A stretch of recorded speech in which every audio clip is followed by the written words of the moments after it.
Hola, minasan! Americaからコキさんです。はじめまして。よろしくお願いします。いらっしゃい、いらっしゃい、いらっしゃいませ。はい、皆さん、元気ですか？はい、元気ですよ。皆さん、まず、まず、一番セグメントは、英語を話します。さあ、次に、2番セグメントは、日本語を勉強します。最後に、最後に、3番セグメントは、テレビのゲームをします。はい、皆さん、ありがとうございました。ありがとうございます。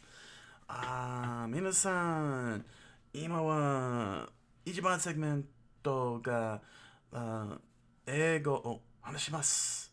話しましょう。Hello, everybody. Welcome to the show. Welcome to the show. Welcome, everybody in Japan. Hey. I hope everybody's having a great time. I hope y'all had a great weekend. It was up here in the Northeast, up here in the East Coast. It was very, very hot, very, very beautiful. Couldn't ask for better summer weather. Well, I'm sure many of you are like, "Oh my God, it's hot! I wish it was cold." And then when the winter rolls by, you'll be like, "Oh my gosh, it's so cold! When is it summer?" You know it's true. You know it's true. It's gonna be a very busy. It's gonna be a very busy week, and I think I picked a good time to do my redemption. And by redemption, I mean playing Zelda Tears of the Kingdom this week here on Twitch and redeem myself for that panic that caused me to switch games last week instead of continuing Tears of the Kingdom and made everyone walk away. So I'm gonna play Tears of the Kingdom until I actually beat the game from this point forward, and then jump on to the next game that I want to try and finish and complete that I had started. So that's the game plan. So that way I could put Tears of the Kingdom behind me once and for all. But not only is this a big week, it's I'm back in classes. So the whole week that was a whole week off I had last week, and so now I'm gonna be spending the next 5 weeks doing two classes a day, 2 classes a week. More conversational classes, more sentences and phrases to learn. So it's gonna be it's gonna be a bit of a cram session. Hopefully I can keep up because 2 times a week is rough, especially when you're surrounded by a lot of things. But I think a lot of that stuff is gonna be a little bit more calmer when this Friday, August 18th, arrives, because that's when the Japan Society anime screening of Adolescence of Utena happens for their monthly anime. It'll be co-sponsored by Coqui-san. Going to be doing a raffle drawing for 5 copies of The Impossible Man, strange fantasy novel by me, along with free giveaways of pins and stickers and other materials regarding Coqui-san. Tickets are still available. They haven't sold out. So if you're in the New York City area, or if you're within earshot of traveling to New York City, like, say, Philadelphia, Washington, Boston, or if you're visiting, going on vacation here in the New York City area, grab yourself a ticket and come on by. Friday, August 18th. Open starts at 7 p.m. You can reserve your tickets today, and you're good to go. And you'll have a chance to meet up with me as well. You get to see me, and I'll be shaking your hand and talk about myself and everything. Uh, so yeah, August 18th, this Friday. This is a big deal for the company. It's a big deal for me. I'm hoping everything works out. Uh, and you can just follow the links for those of you on YouTube on my Coqui-san Japan channel, sister channel. You'll find the links down below, and you will find And for those of you here on Twitch, you'll find the links right here in the chat room. Yeah, I completely forgot to add it to the about section, unfortunately, and I don't know if it might not be too. I keep saying, gotta remember to do it, and I keep forgetting, it. I'm just so swamped right now. It's crazy. It's pretty crazy, in the grand scheme of things. Speaking of anime, let's talk a little anime. Something I have not done at all, actually. Let's talk anime. Want to talk anime? Let's talk anime a little bit before going into the next segment. Zom 100. I'm gonna say fantastic zombie anime. Fantastic zombie story. So far, well, I'm only let's see. I've seen the most recent episode over the weekend, and let me tell you something. Wanted to slap that girl upside the head.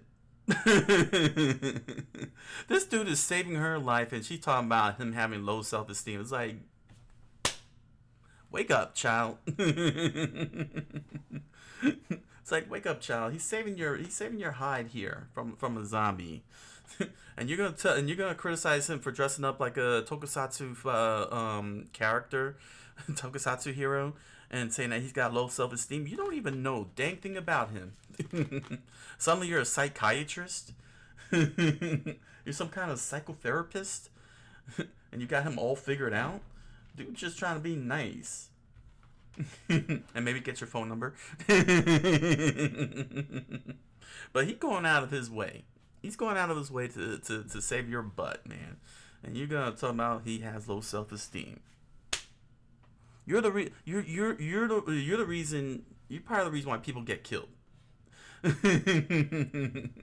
Okay, the thing about zombie apocalypses that's so interesting. It's always the human element. How everybody responds to it differently. And if you watch enough zombie apocalypse movies, you'll know who you want to really kill off right away to preserve the safety of the group.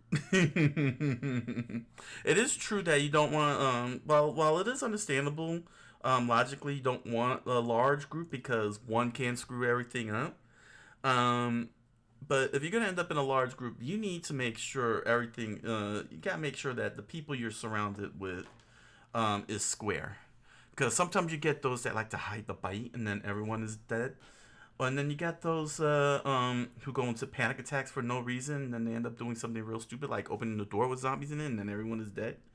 Then you get those, like for example, I don't know if it's even a zombie apocalypse movie. It's comic book. It's called Crossed, Crossed, and I remember reading the beginning. This dude was like, the zombies' weaknesses are salt. Now, of course, people logically said to them that maybe it was by accident and they're not really weak to salt.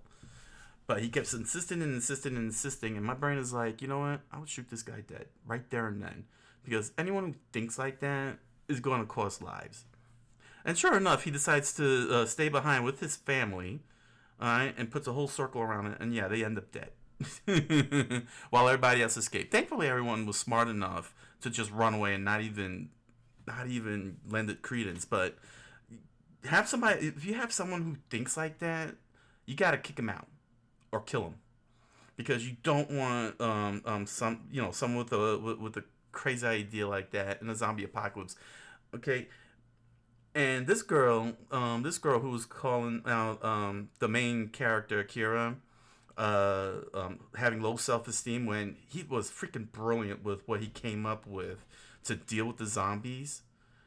Okay, that suit he wore, sheer brilliance. Of course, of course it was obvious that the pain was going to happen, but the fact that he didn't have to even get hit with, didn't get chomped all the way through and get turned to zombie was genius. And here she is talking about, oh, you have low self-esteem. It's like, you're the one that's gonna get everybody killed, not Akira. because you're trying to play psychoanalyst on people and think you know everybody without even maybe considering that, gee, maybe people are human. There's still humanity left out there, and they just want to save lives if the opportunity presents itself. Because there are times, in zombie apocalypses where it become, where if you can't find a way, there's nothing you could do. You know what I'm saying? And it's tragic. But when the opportunity presents itself where your survival is your percentage of survival rises up, you don't want to be telling your hero that he got low self-esteem issues. Because that's how you die. That's how you find yourself getting killed.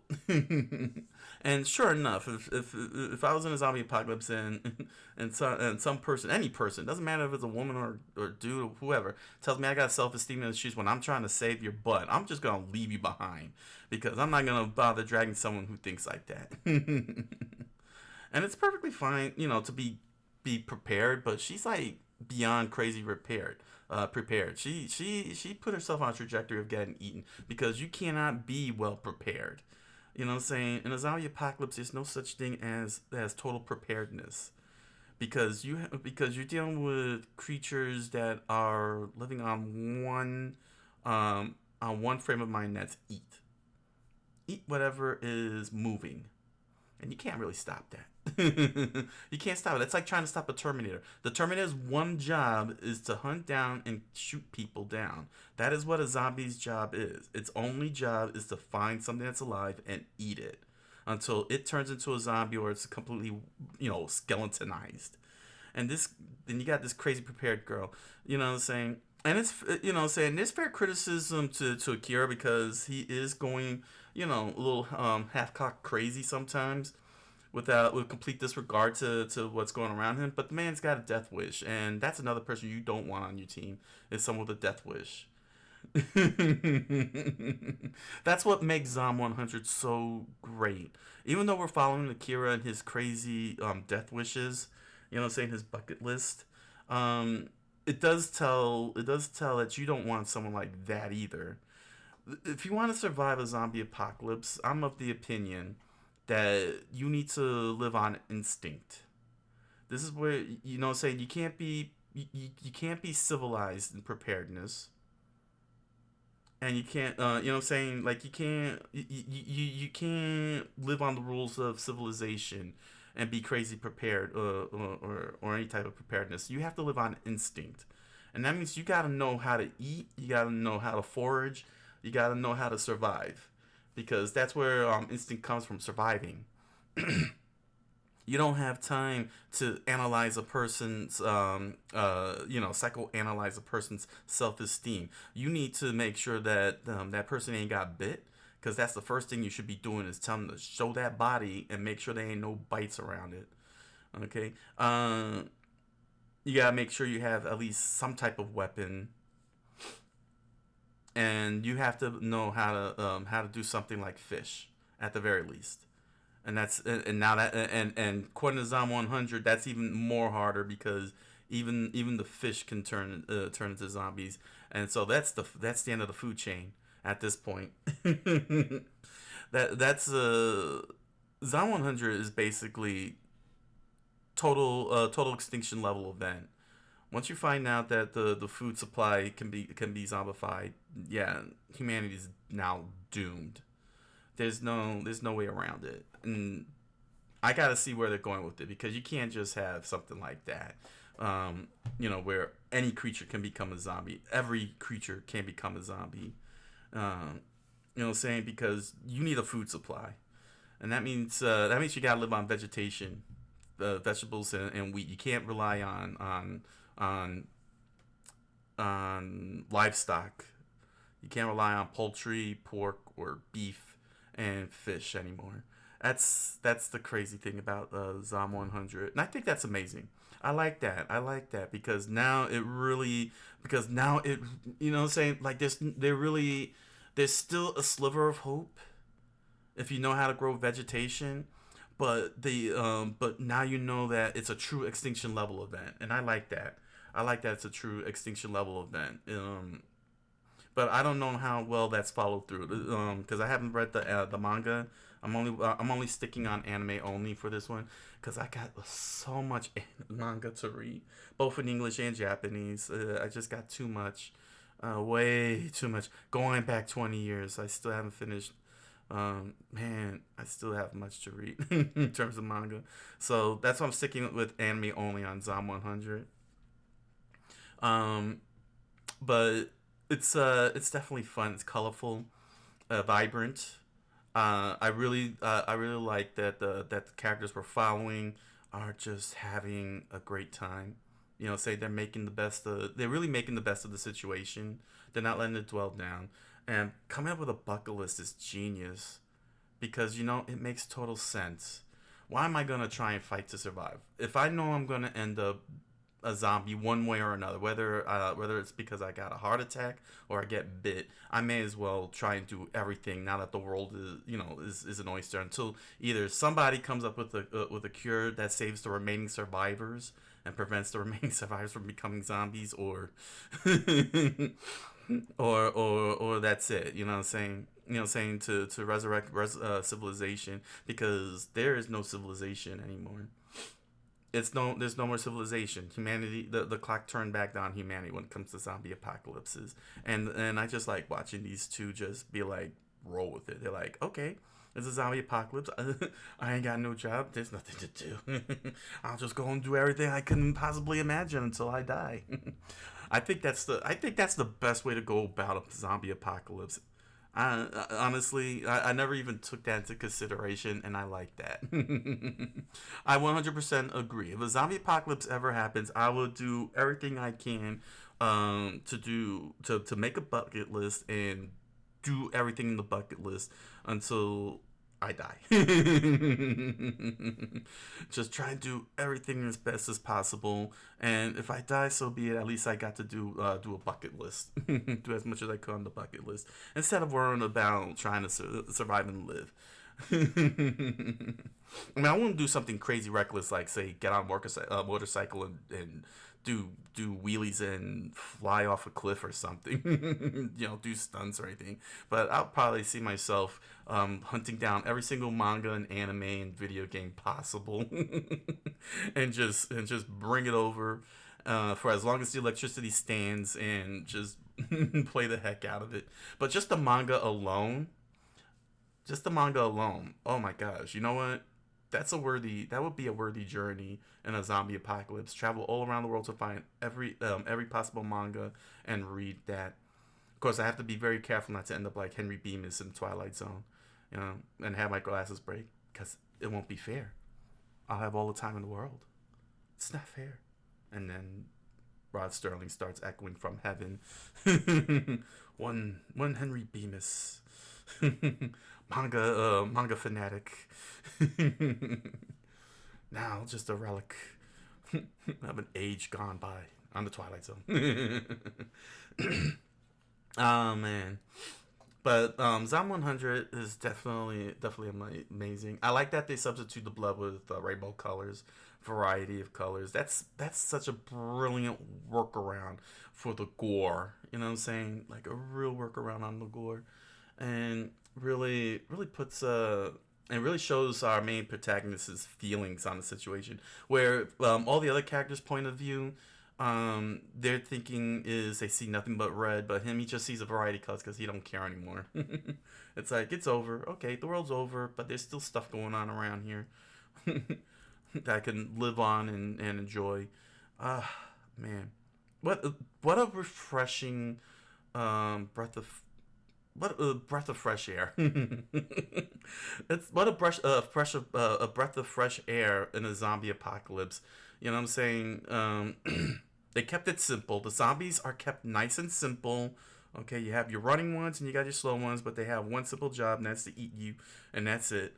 And instead of having dreary and drawn out survivors with your typical cutthroat who seems to not understand an extinction level, your panicky person who freaks out and everything, instead of having all these moronic stuff, he just got these two guys who are like, yeah, I'm gonna become something awesome, and here's my bucket list.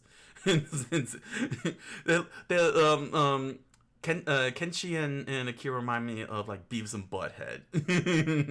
It's Beavis and Butthead in the zombie apocalypse, or Jane Silent Bob in the zombie apocalypse. You know what I'm saying? There's some level of awareness, but they're just completely oblivious to the totality of the situation. And yeah, I know that they, giving Akira moments where he's like, where he is getting the reflection that that this is some serious stuff, but then he reverts back to like, yeah, okay, this is heavy stuff, but I'm still sticking to my bucket list. That's great, man. That's great because it doesn't bog it down, but at least we know he's aware. You know what I'm saying? Him and Kenshi do have awareness of of the situation, and and they're not letting it bog themselves down, and they're just going out there and doing their shtick. Like this is a show that could go for years.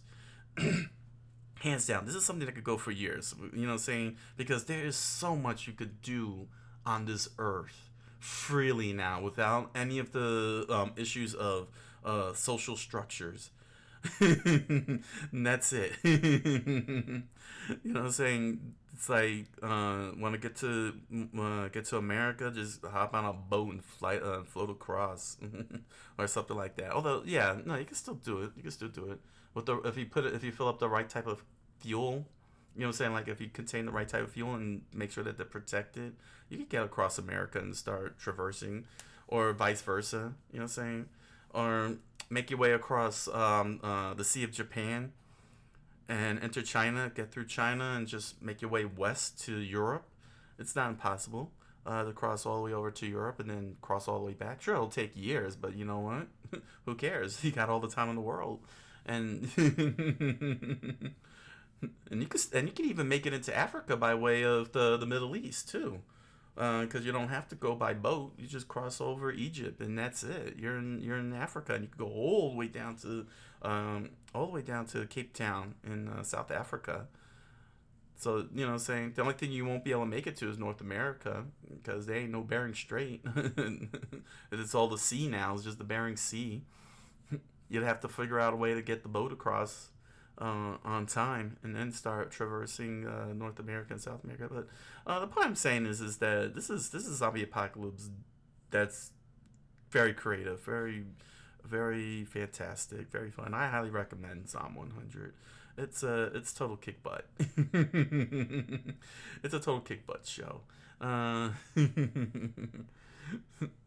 It's funny in every way. I like it. It's so free spirited. I totally would be like that in a zombie apocalypse. Like, hey, probably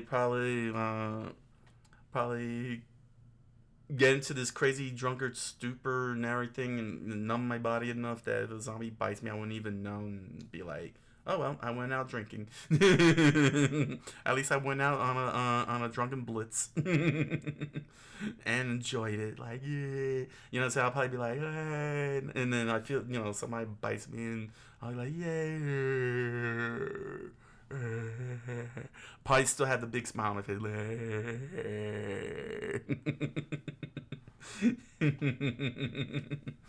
Be a zombie with a smile. We need more of that. We need smiling zombies. Like the last moments of their lives before being zombified. They did something so awesome that kept the smile locked in place. Like the whole bite meant nothing to them, and they're just walking around all happy. You know what I'm saying? Like the smiling titans. You see those crazy freaky smiling titans. It's like, oh my gosh, man. But hands down, it's a fantastically animated. It's the animation is really great. Even with those crazy 1 frame second, you know how anime's always got to be 1 frame second kind of situation. You know what I'm saying? Very typical of that stuff. Even none of that is noticeable. You know what I'm saying? They're not doing CGI, and if they are doing CGI, it's pretty a good job. They're doing a pretty good job on that. The characters are fantastic.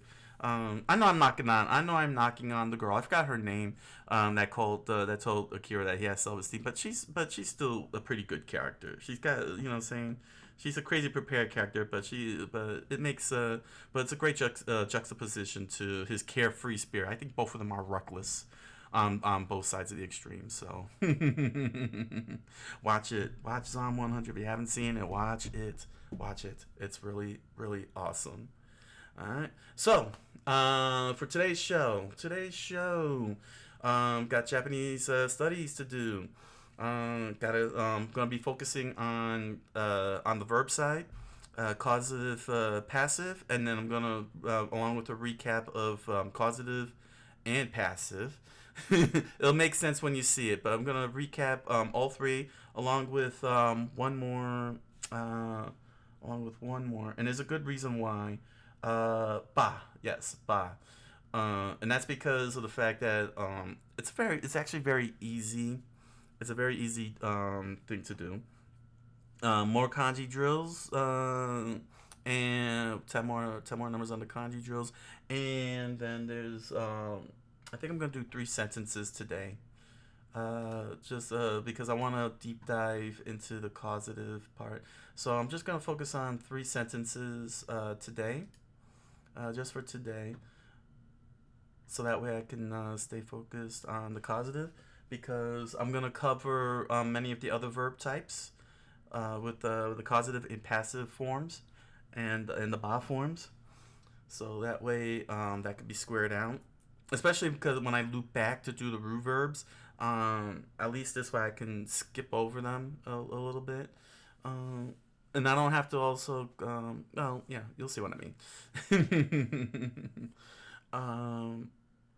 And then today's games, Pulse Man, I'm on the final stage, literally the final stage. I faced the boss a couple of times, but what I'm gonna do for this, I'm not gonna do like I did with Valis, where I spent the first segment playing through the stage until I reach the boss.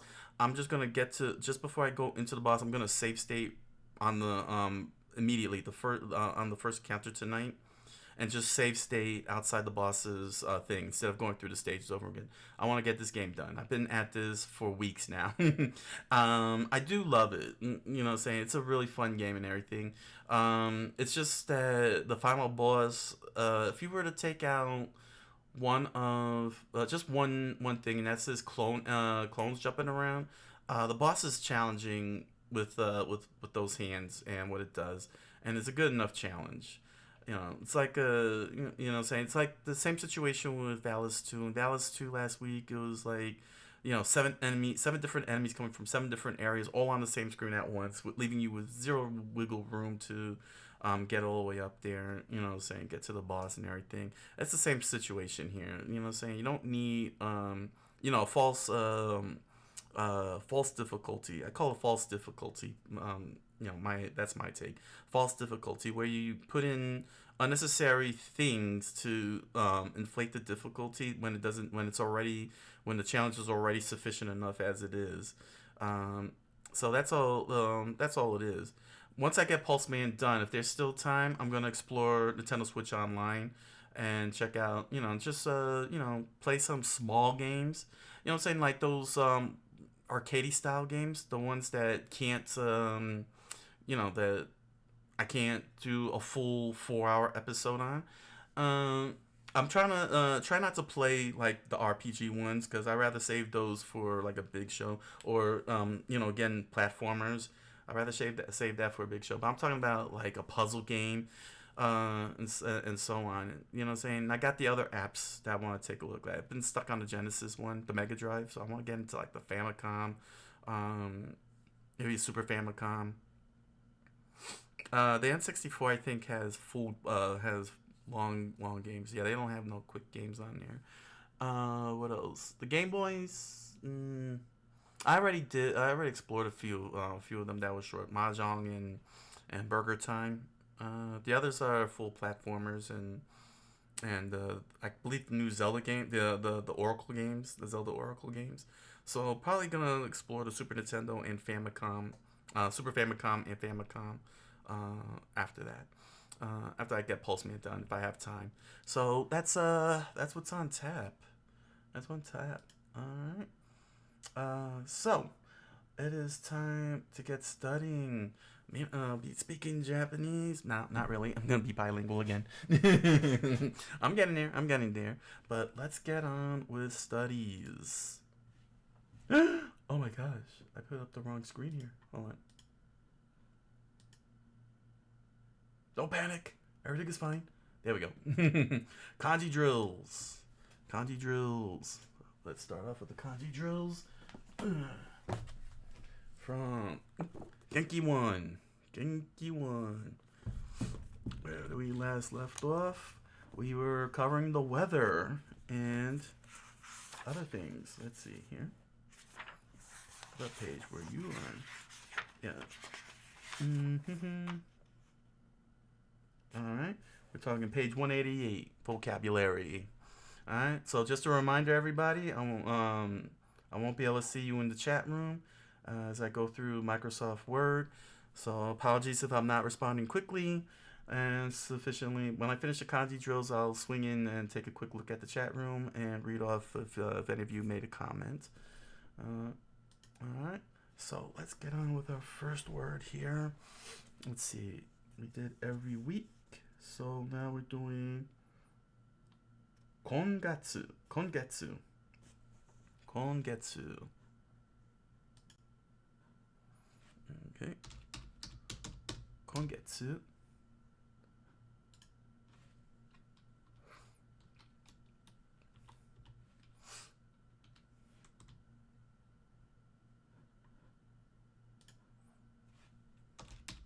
Kongetsu.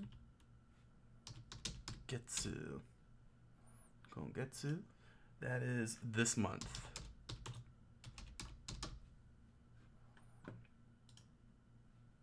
Kongetsu wa Kongetsu wa Zelda no Densetsu no game o shimasu.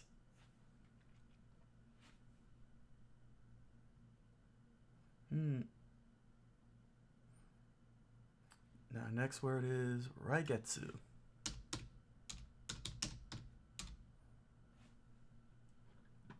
Raigetsu. Raigetsu.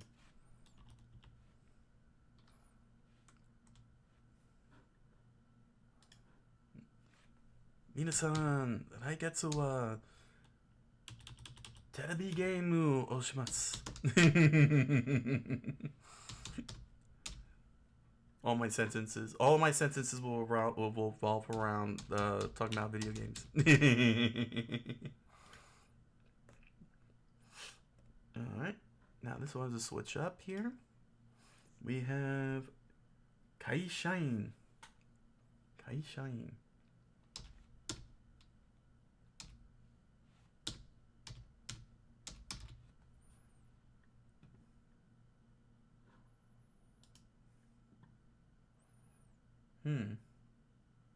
This one's tricky.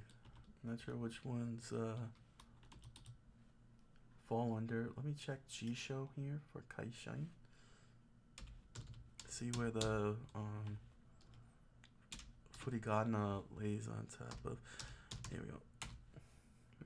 Place here. Kaishain. Okay. There we go.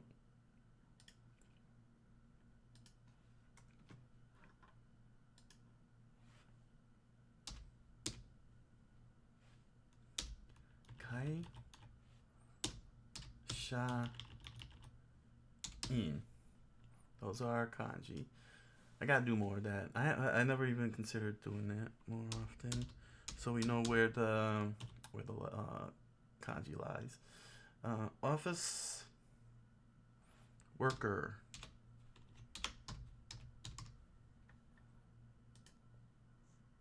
All right. And here's shigoto. This is a word we're going to hear a lot in Japan. Shigoto. It means work, job, occupation. This is a very easy word. We hear this a lot in anime.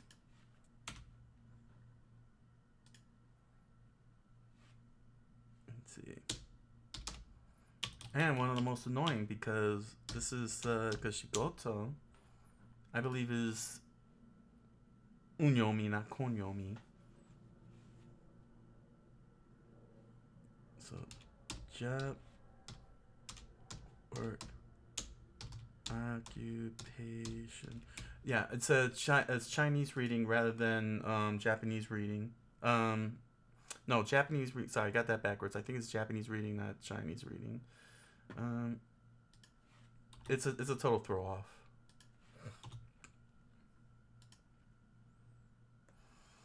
Okay. Tokoro. Tokoro. Tokoro. Here we are.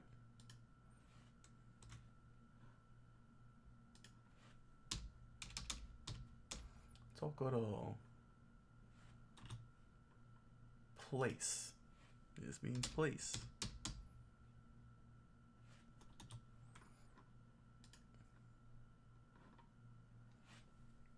Okay.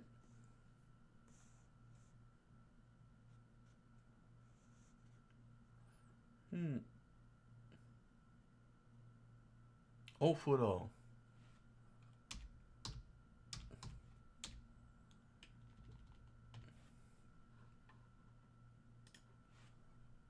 Ofuro.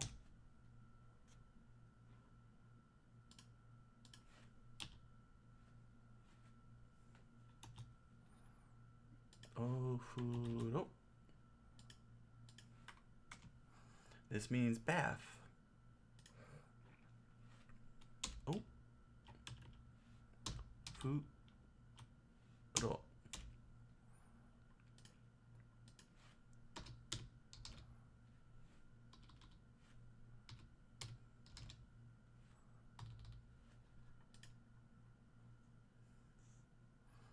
Okay.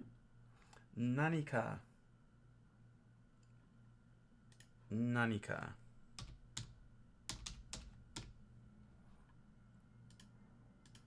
Nanika. This means something.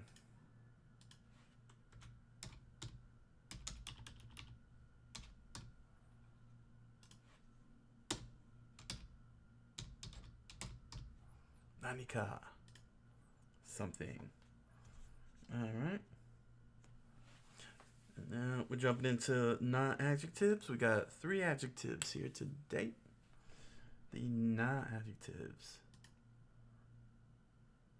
Okay.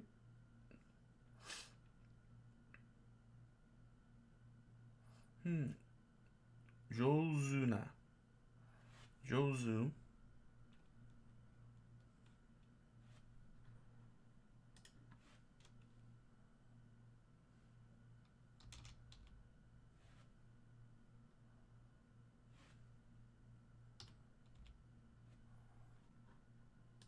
Jozu.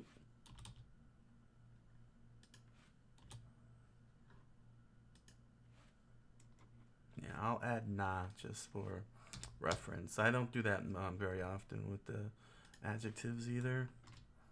There we go. Jozu na. Jozu na. Okay, this means skillful or good at.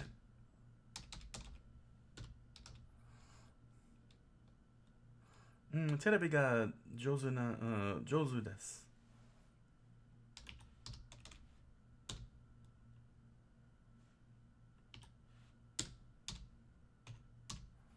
I don't know if that was a proper sentence structure there. Next up is hetana. Hetana.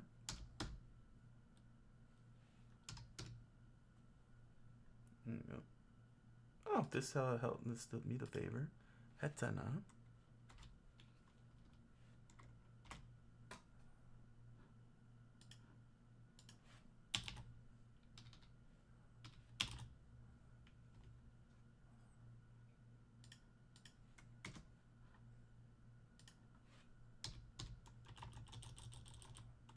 Hetana. This means clumsy or poor at.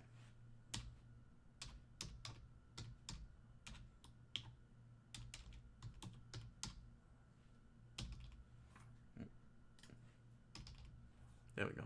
Clumsy or poor at. And our final word of the day, it is yumeina. Yumeina.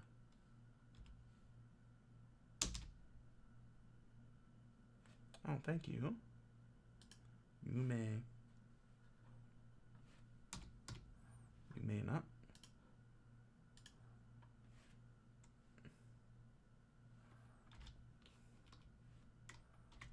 Not you may not, it's you may not, or you may. Different type of you may, as you can see, because this one means famous.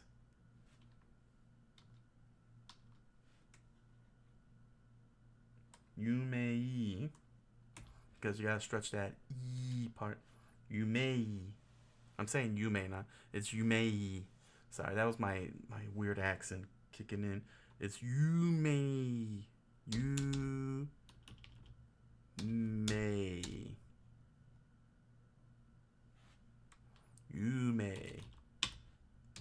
Nah. That means famous. There we go. So those are our 5 words, our 10 words of the day. Kongetsu this month. Raigetsu next month. Kaishain, office worker. Shikoto, job, work. Tokoro, place. Ofuro, bath. Nanika, something. Chozu, skillful, good at. Heta, clumsy, poor at. And Yumei, famous. All right, so that was our kanji of the week from the Genki books. The Genkis. Do you have the case of the Genkis? Yes, you do, because everyone is Genki. We are all Genki. All right, next drill. We're going to go into the sentence drills before we go into the verbs, because I'm going to spend a little bit of time on the verbs. So let's do the sentence drills from an integrated approach to intermediate Japanese. That's where we're heading into now. So let's set this up. Bam. All right, our next 3 sentences this week. 2 of them are on page 38. Let's see here, page 38.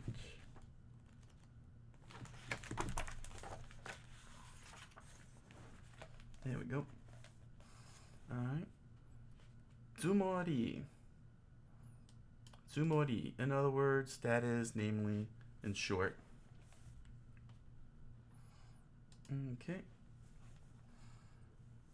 So let's see here. Tsumori can be used is usually at the start of the sentence, because you're basically saying things like in other words, or namely, or in short. So it's kind of like a response, or I guess a conjecture, I guess. So when somebody says something like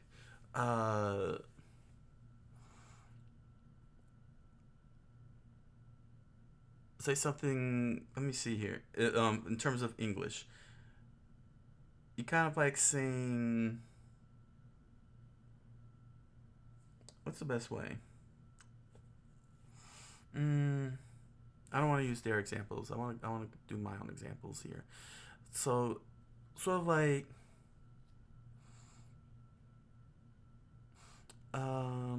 jelly beans are the Jelly Belly is okay, but some of the flavors are not very good. To which the response would be, so in other words, I should only look for the good stuff. There we go. So that's why it's said at the beginning of the sentences. At the beginning of sentences, they're kind of like retorts. So the way this would work is, Um, let's try this one example, namely. So you would say Tsumori. We got the correct kanji.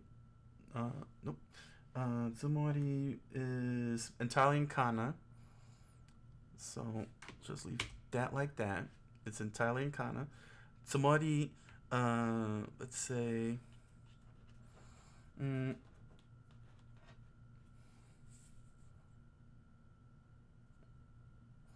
let's say, tsumori,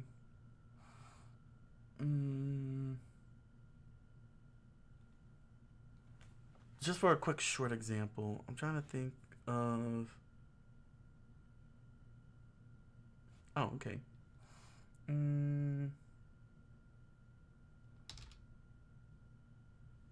No, that's too big of a word. I'm trying to think of a good name here. Oh, you know what?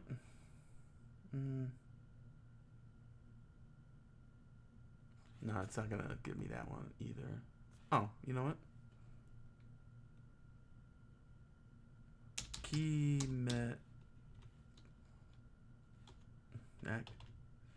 Kimetsu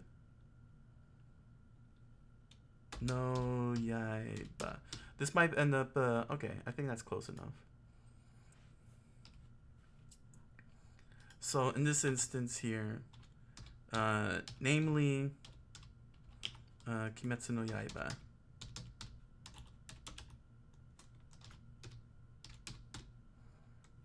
So that would be one sample sentence there. There we go. Namely, Kimetsu no Yaiba. Another way would be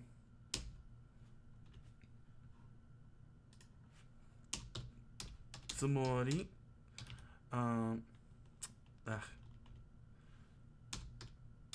Tsumori.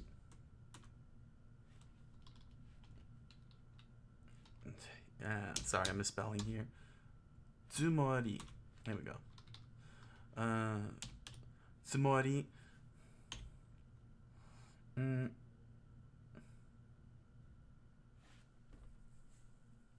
Let's see. Tsumori. Anime.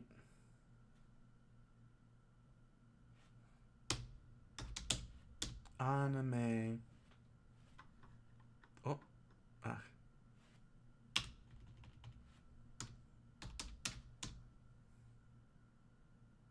Oh no, it got screwed up. Anime. There we are. Anime no game.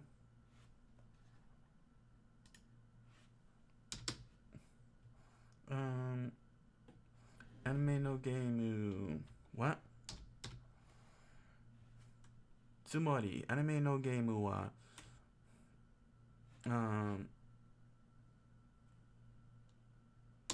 daisuki desu. Daisuki. Daisuki. Daisuki. Let's just leave it at that. There we go. Tsumori, anime no game ga suki desu. There we go. In other words, so this would be read as, put it in English. Sorry, I got this whole thing is scrolling weird. It's my mouse. It's fine. So in this instance here, in other words, I love anime games. There we go. So that's two examples of tsumori. One way when you say namely, tsumori kimetsu no yaiba. Another way in context, tsumori anime no game ga daisuki desu. In other words, I love anime games. There you go. So those are so it's designed for retorts, um, in conversations. You know what I'm saying? Or like if you get those like pauses, when you say something like anime no game ga tanoshi desu, and then they're giving you that look like, huh? Then you'd be like, tsumori anime no game ga daisuki. Oh. Oh, moshiroi. All right. Next section, sentence plus waka desu. That is to say, follows that. That means, that's what it's translated to in English. Page 38, section 8. That's a weird thing, but it uses non-adjective, e-adjective, and verbs in application. So this is actually a pretty easy, an easy set, because we'll focus on the verbs, because like I said, I'm gonna do like it only focuses on non-e adjectives and verbs. I would say, like I said, I'm holding the adjectives off and focusing on the verbs right now, like I have been doing. So let's see here. So this is a pretty easy one here. They have it all set. There are 3 ways you can do with verbs, and I'll lay this out.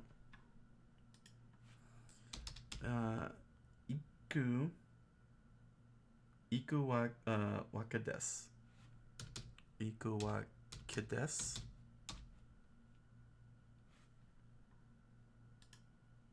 Here's iku wake desu.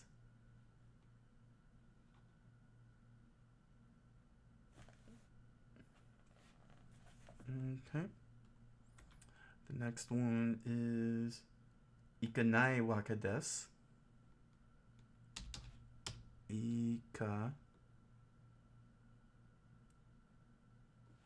Ikanai wake desu.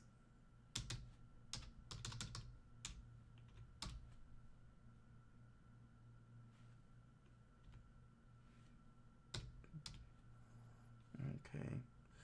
As usual, never gives me my kanji.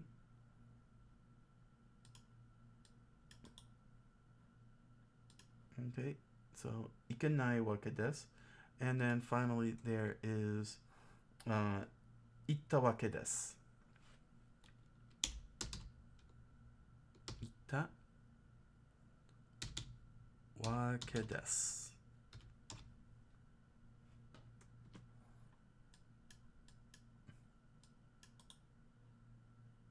There we go.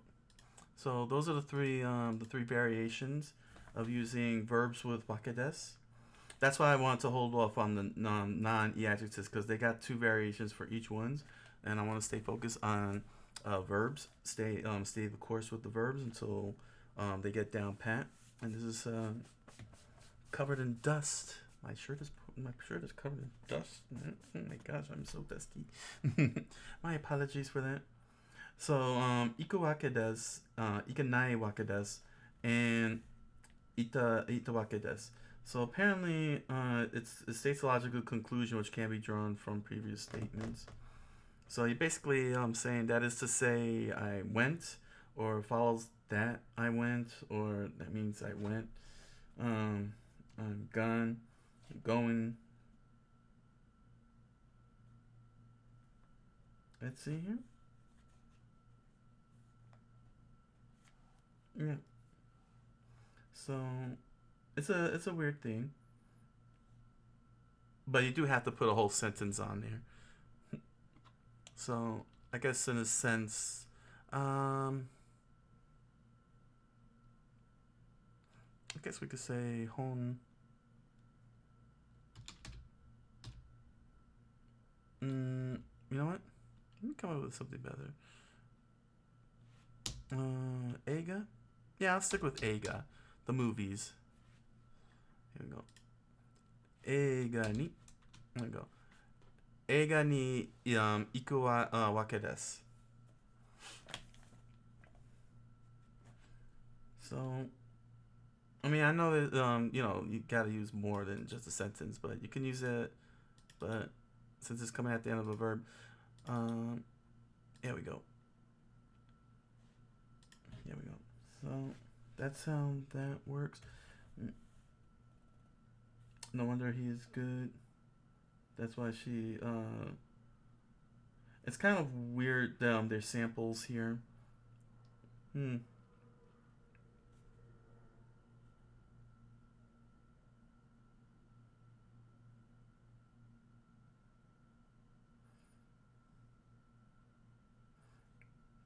4時間もかかったわけですね. That means it took you as much as 4 hours, doesn't it? So that's kind of like, let's see here. Wakadesu.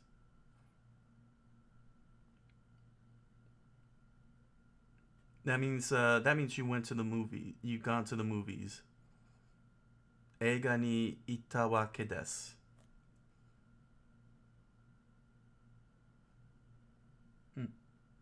Moshiroi. So yeah, in terms of the verb version, when I get into the adjectives down the line, once I'm done with all these verbs, then we'll revisit the sentence for non-e adjectives. So, alright. So now we go into the last sentence, page 39-9, section 9. Noun ni yotte. So this is where you insert a noun with ni yotte. So you'll say things like hito ni yotte. It means depending on. So kind of like saying depending on the person or depending on the weather. And so on. So let me just give 2 quick examples here. So, hon. Let's pull up hon. Hon ni yotte. We could say terebi geemu. Terebi. Let's spell that. Terebi. No gameu. Terebi no gameu. Ni yotte. I should try and use that. Depends on the game. Depends on the game. Ooh, there we go. そのゲームを遊んで、テレビのゲームによって遊びます。Something like that. I'll probably forget all that. I'm gonna play NSO Switch games. What I'll play depends. It depends on what game, or something like that. I don't know if I got that right, but that's Niyote. So that was a good quick one. That was quick, nice and quick. That's nice and quick. And look at that, we got time now to do today's big go here.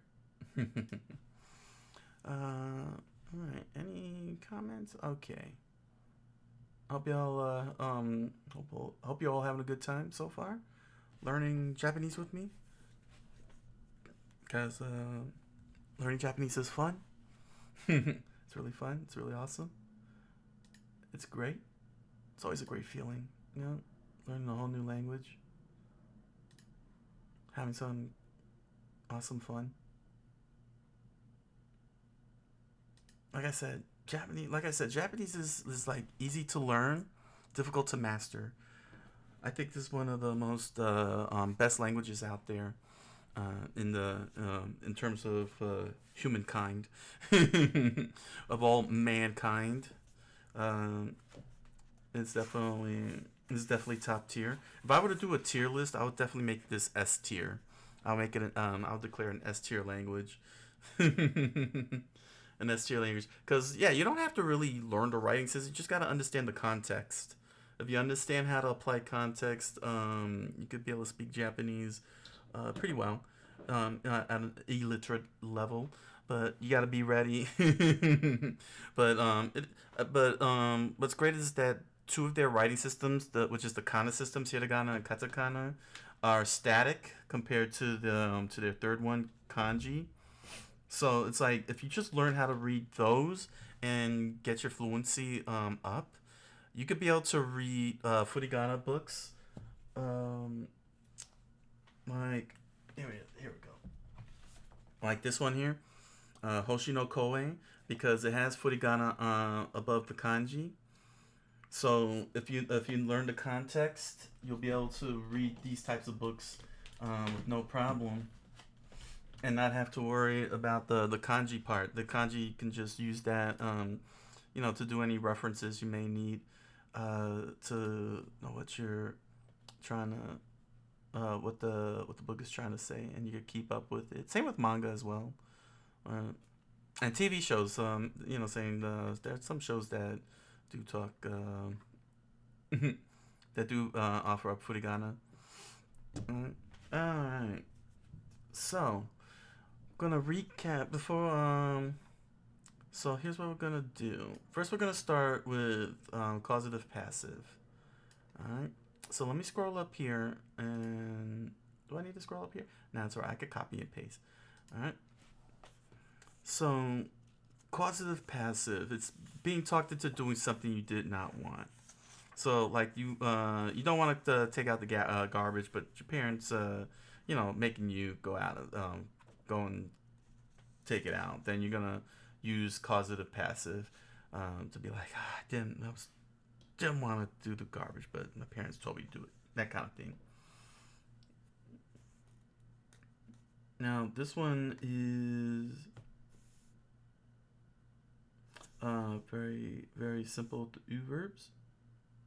But there's three.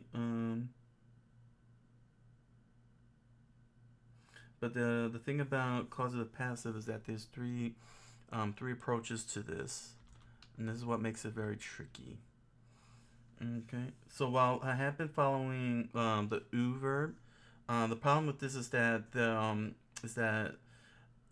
you have to pay attention to two types of verbs. Verbs that end with su character, and verbs that end with u, like ku, mu, ru, zu, u itself.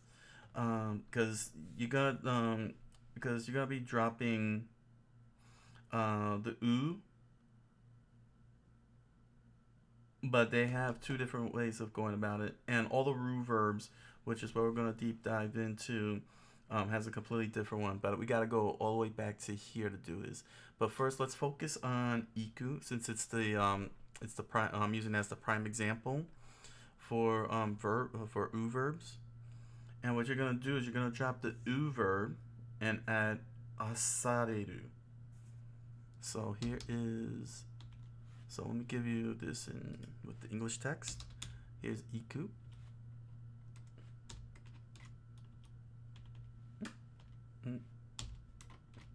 There we go. Here's iku. Okay.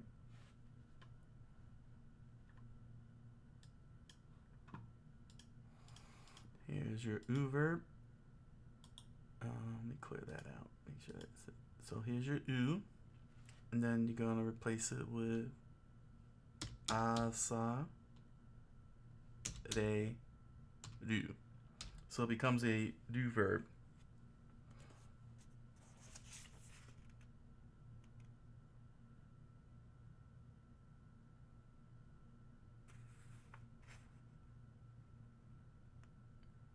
Okay.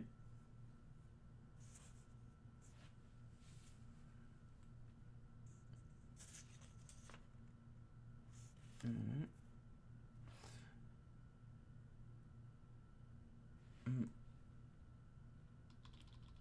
All it.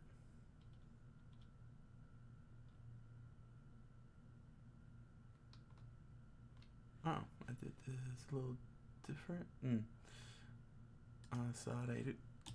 I did that a little different. That's alright. Okay.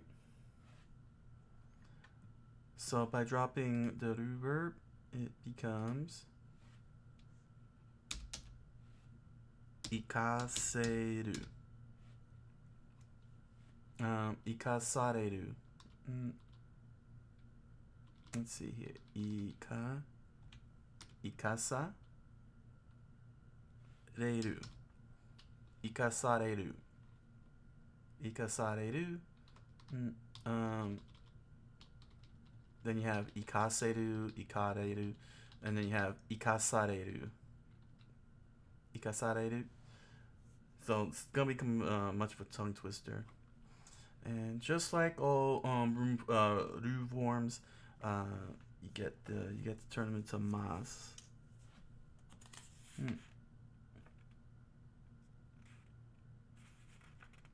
Let's see.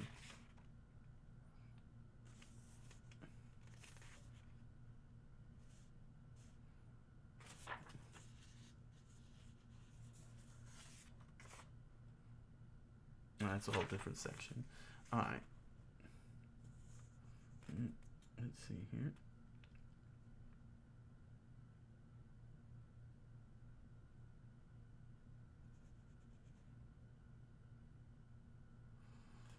Okay. So basically what happens is that aseru and areru kind of merged. That's how you get the causative passive forms. You're kind of fusing the areru and aseru into asareru. So it becomes ikasareru. And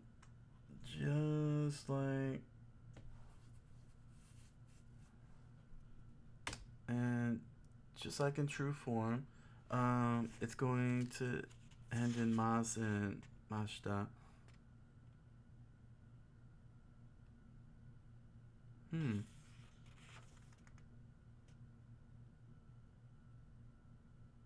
something unusual about these.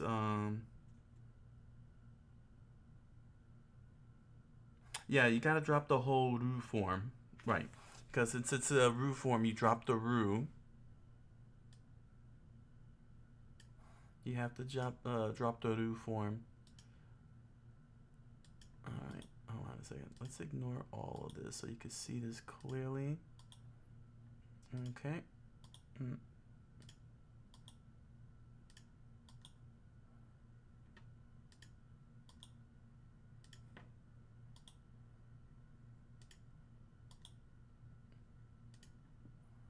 Alright, so this is what it's gonna look like. Yeah, you know what? I can reorganize this real quickly. Here we go. Alright, here we go. So, ika sareru.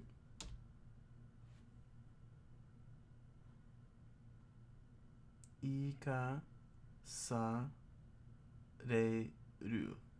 It's gonna look a little. It looks a little weird. Hold on. There we go. Ikasareru. So there it is.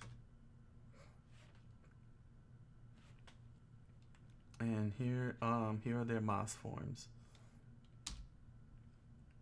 Ika saremas. Ikasaremas. Okay, as usual, Microsoft Word doesn't auto pinch. Here we go.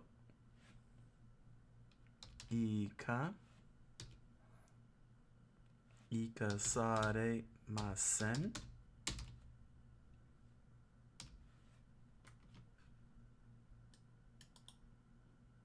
Ikasaremasen.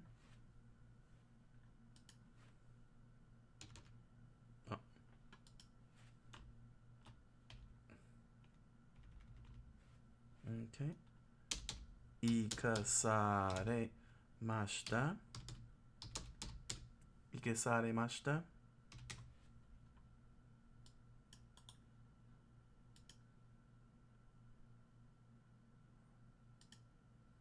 And finally, いけされません。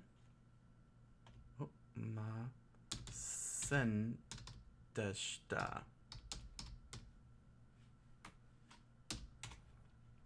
生かされませんでした。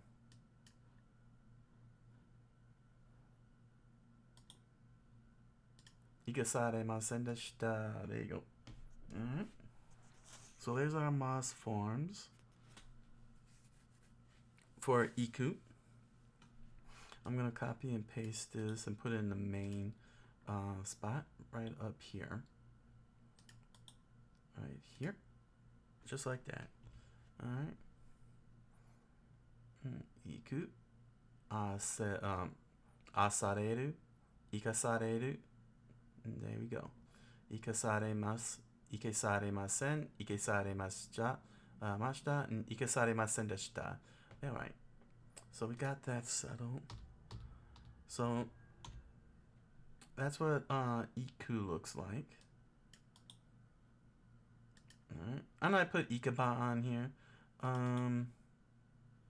Not sure if I'm going to visit this, but it runs on the same similar principle with the causative and passive forms in terms of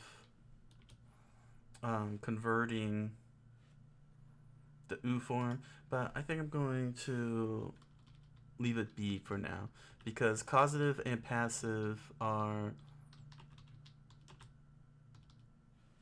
heavy hitters here in Japanese. They're heavy hitting grammar in the grand scheme of things. Push this down. Alright, let me just simplify this part here. Bear with me.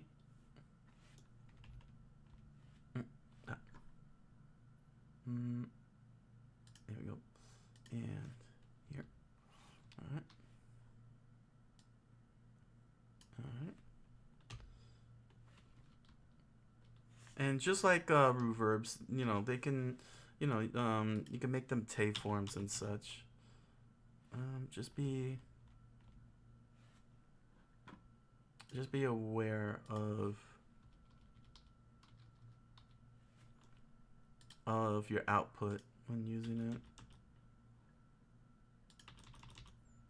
But we're just gonna focus on the mas forms of these. So there we go. Let me just take a quick look here. Hey, konbanwa, that guy. Genki desu ka? Irashaimase.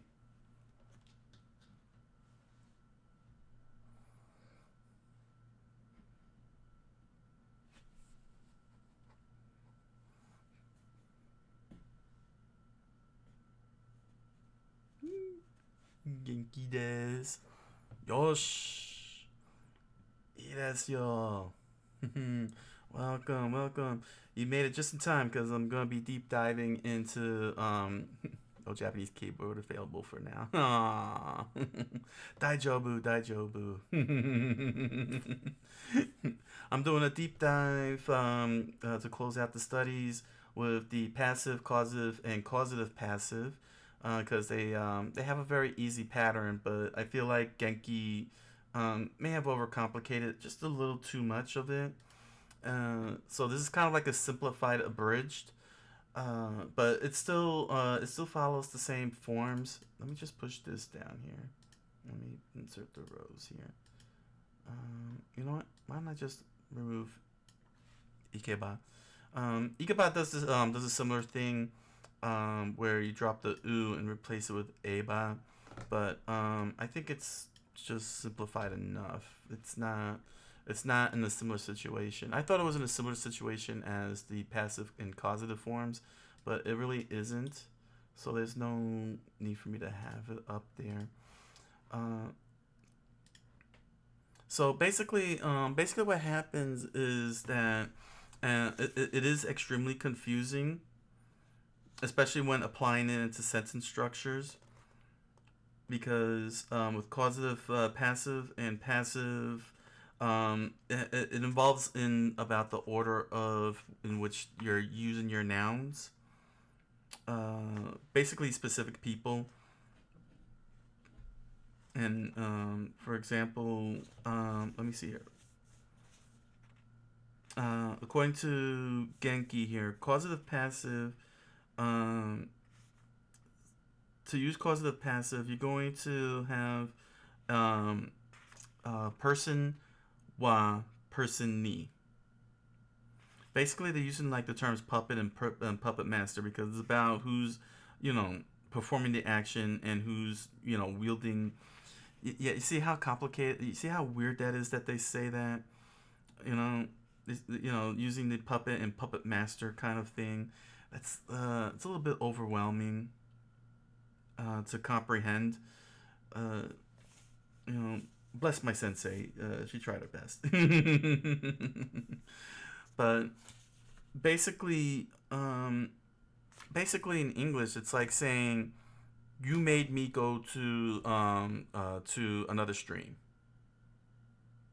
That's what causative passive is trying to say, and that's what makes it. As each object being counted demands a different ending for exactly. It's pretty tricky because in causative passive, you would say watashi wa tomodachi ni, but in causative it's tomodachi wa watashi ni.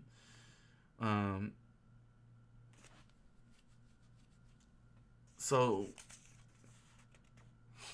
I guess in a sense is one of those things that you just go repeating until you get used to it precisely. That's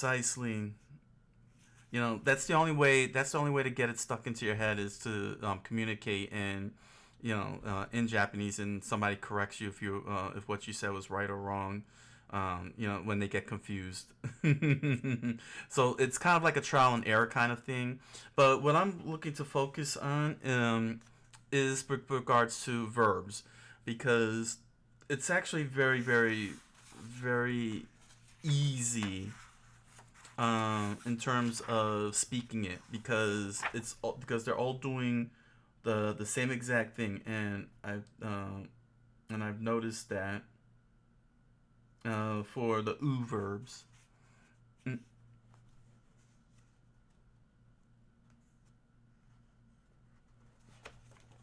Yeah, it's very contextual.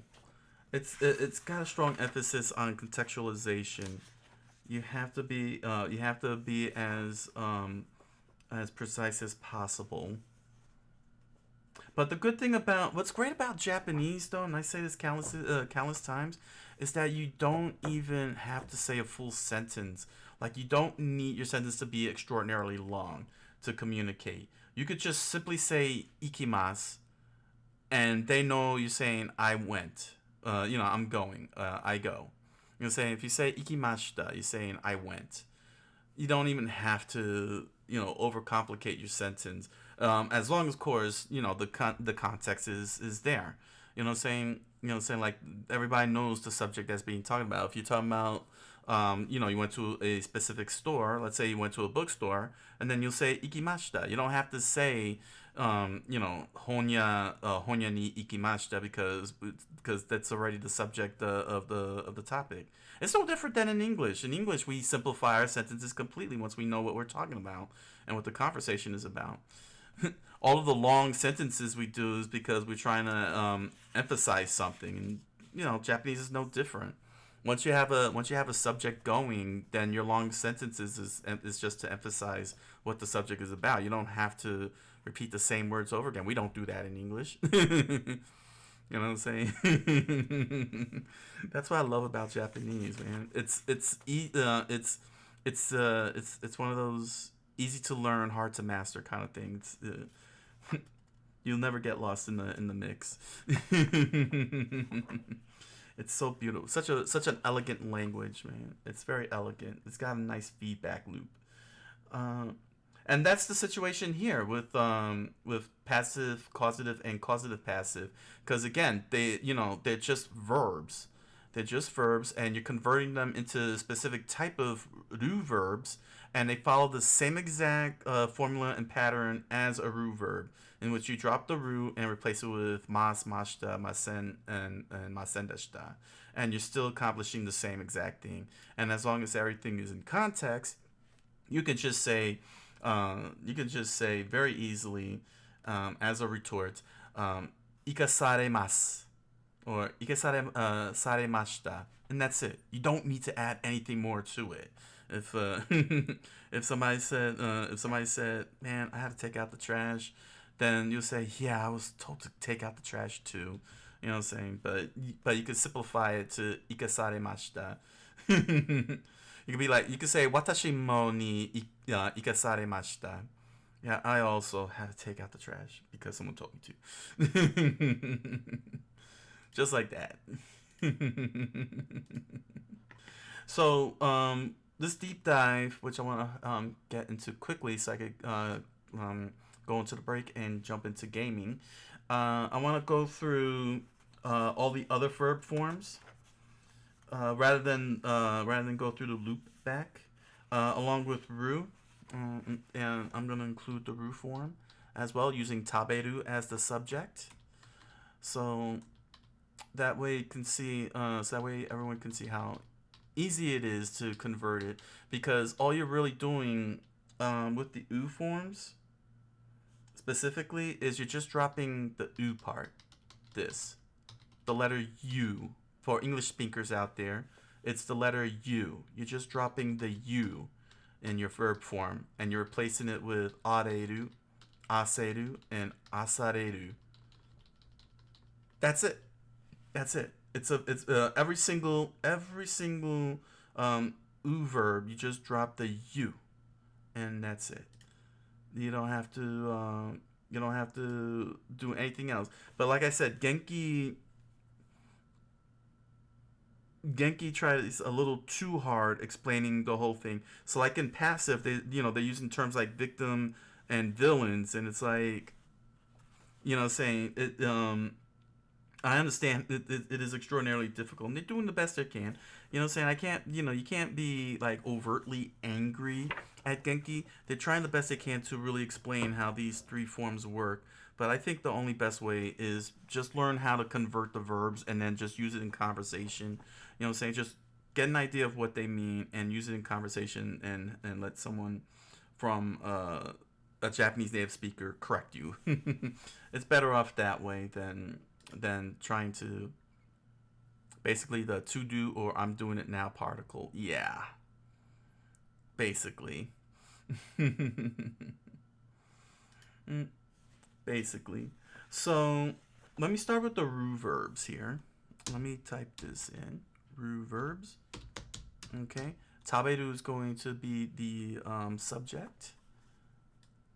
It's going to be the subject. Alright, let me put this right now I'm writing everything in English text, so that way we know what we're dealing with. This is taberu. We are eating. It is which is pretty gruesome when you think about it. You're forcing someone to eat, or somebody's compelling you to eat. It's like, eat this. That's good to use on kids though.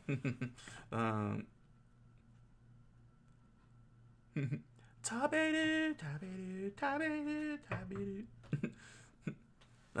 Sorry, I was thinking Weird Al. Eat it. He's like, eat it. Don't make me. Don't you make me repeat it. Have some more chicken. Have some more pie. Tabete.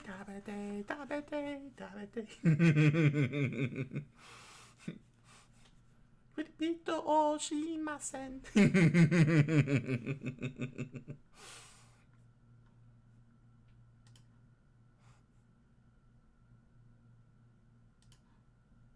All right, taberu. We'll start with passive. Page 210. All right, page 210 in Genki 2 in the Genkis. Genki number 2 for those of you looking and like, oh, where is he at? All right, for this one, all the ru verbs really, you're just dropping ru. Okay, you're gonna be dropping the ru, and then you replace it with rareru. Or in a sense, if you want to look at it, in another way, you're not dropping the ru, you're inserting rare. You're inserting rare to ru, so it looks more like this. Tabe, rare, and ru. I think this is a much more appropriate way to explain it. So you drop the ru, and you don't drop the ru, you insert the rare in taberu, or any other ru verb. Between the ru and its stem, you insert rare, and you get taberareru. There we go. Make sure you pause all this for those of you who want to get a handle on this. Taberareru. Here we go. Here we go. There we are. Ignore all. Okay. And that's how it looks like. You convert. Taberu. You insert rare between tabe and ru, and you get taberareru. So how does this translate? How does this work? Also a nice way to memorize. Yes. Indeed. It is a nice way to memorize. So, and also, because that's what we really need. We need simplification. Some level of simplification to go in easy, because explaining it, is extraordinarily difficult. It's extraordinarily difficult. And when you try to explain it, you're stuck But if you want an easy shortcut, just separate tabe and ru. Don't drop the ru, because that's the key thing they're saying. They're saying to drop the ru, as in erase it, but you're not really erasing the ru hiragana. You're actually pushing it over, and you're inserting into the word an entire stem here, which is rare. That's what you're really doing with the ru verbs. If you think of it in that manner, that you're inserting rare in taberu, then that's what you do with all the ru verbs. You insert. You don't drop it, because that's what makes it so confusing. You're dropping the ru in taberu and replacing it with rareru, but then your brain's like, wait, but the ru's still there. It's very confusing. But don't say drop it. Say insert. Insert rare in your ru verbs, and you get taberareru. And this is what it looks like in true kanji form. Taberareru. That's what it looks like. Taberareru. Taberareru.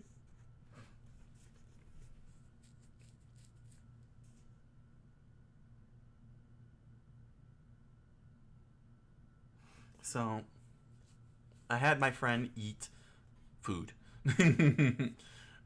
That's essentially what you're saying. I had my friend eat.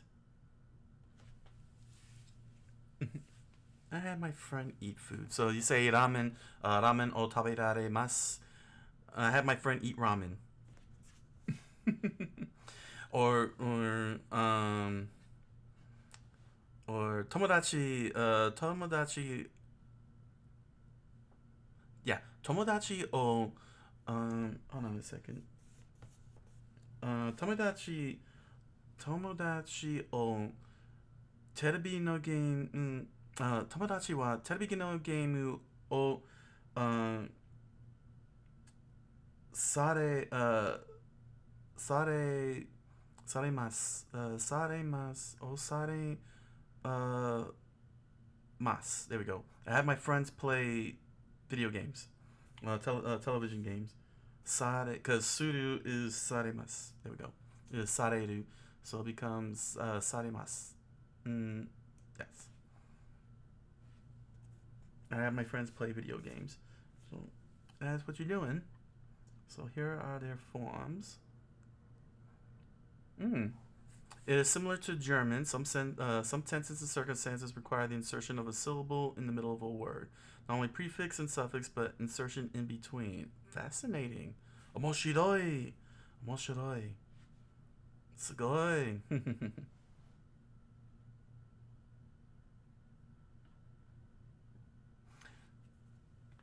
Sugoi. So this is what they look like with their mas forms. Tabe. Taberaremas. Taberaremas.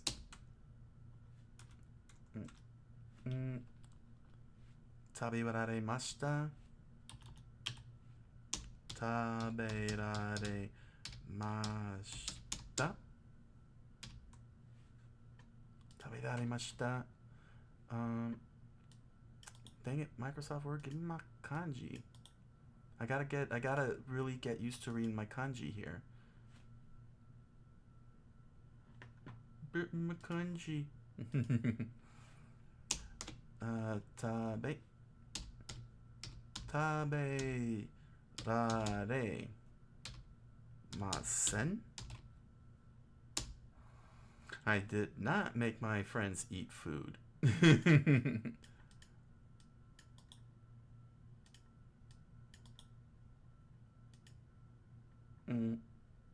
Uh-oh. I'm getting a slow down. Excuse me, I need to clean my glasses here. And finally, taberaremasen deshita. There we go. Taberaremasen deshita. Yay, gave me what I needed. So there we go. So that's the root verbs. Now we covered the u verbs last time. Let me push this down. Yeah, let me just note this. U verbs. It's with the capital letters all of a sudden. I'm all capped. Alright, so with u verbs, I already explained very easily that you're just dropping the letter u at the end of these verbs and replace them with areru. They all take areru. Okay, and the samples are ikareru, ikaremasu, ikaremashita, ikaremasen, and ikaremasen deshita. So what about the other forms? Despite ending in u verbs, it's very simple. Let's do this here. So I'm not gonna. This is already very clear that once you convert the word to the verb into areru, it becomes a ru form verb, and they all have the same rule. You replace the ru with mas, so it becomes ikaremas, hanasaremas. What else here? Toraremas, yomaremas, and so on. So you don't. So I don't have to. So I'm not going to do all of this for every form. I'm going to just mark down and underline, similar to this here. So how they all look, because they do actually change a little bit in appearance. Like for instance, matsu, the tsu. it's going to, well, you'll see. You'll see. But like Matsu, for example, changes as well as the gu and the bu.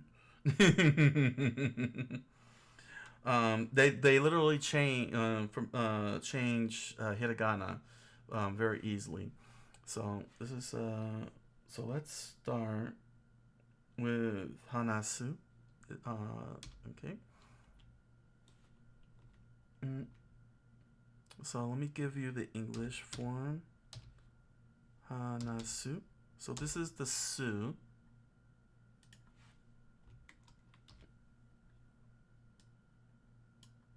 Okay. Here is hanasu. All right.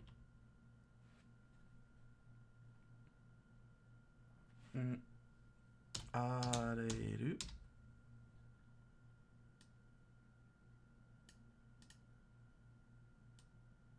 It's a bit of a. It looks like I'm having a mess here. You know what? I'm gonna shortcut this. Let's shortcut this and just copy paste this pattern.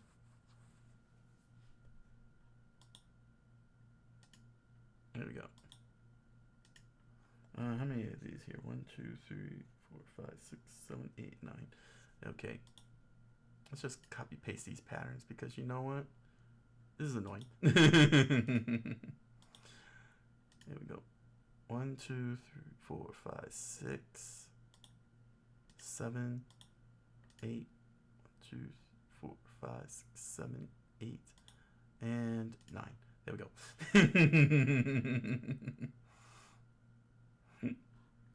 Let's organize all this. So let's see here. Hanasu.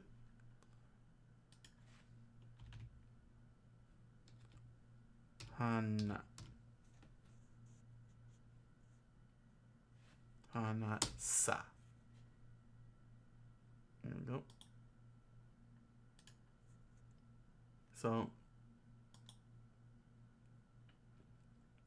there we are.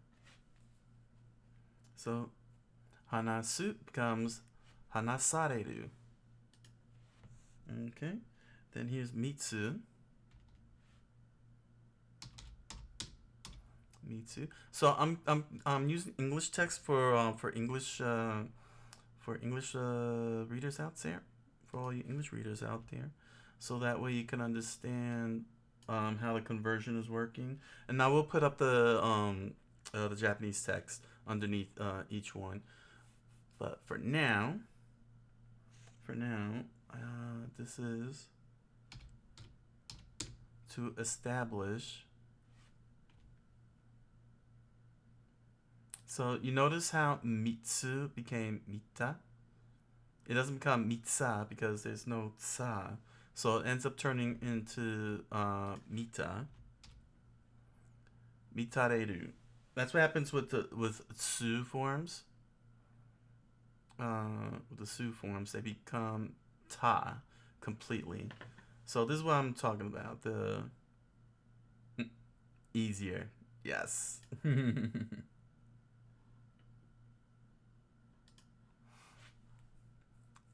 So, hanasareru, mitareru. Alright, next up is shine. Shinu, sorry. Shinu. Shinu. Death is upon us. Shinu. And becomes shina. Shinareru. Shinareru. Next up is yomu. Yomu.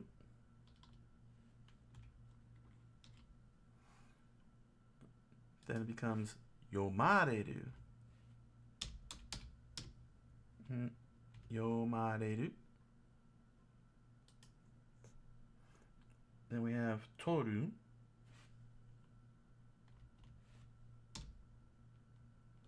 And this is where it gets even more crazy tricky, of the fact that we have the ru forms that use the kana ru, and then you have the u form that uses the kana ru also. It drives me nuts because I'm always getting them mixed up. I always get them mixed up. So this becomes torareru. Torareru. Okay. Then we have oyogu. Oyogu. And it becomes oyogareru. Oyogareru. Oyogareru. Okay. Then we have asobu. You've heard me say that 1,000 times. Asobimasu. Asobimasu. Asobu. It comes asoba. Asoba. Deru. Okay. And then finally, oh, I got all of them? Did I skip one? Let me see here. Oh, yeah. Because I have iku up there, so I only needed to add 8. But that's all right, because I got to add the irregular verbs. Ooh. I got to add the irregular verbs. I completely forgot about those. I apologize for that. Osaba, asobareru. Get ready for some tongue twisters here. Finally, we have kau. Kaimasu. Go buy something. Now, this one is a little different.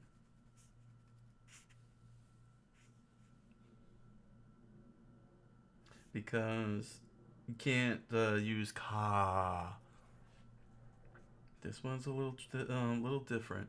You're going to replace the u with wa. So it's kawa reru. So this is the tricky one right here. Kawareru from kau. When you have the u, just an u verb like this, it becomes kawareru.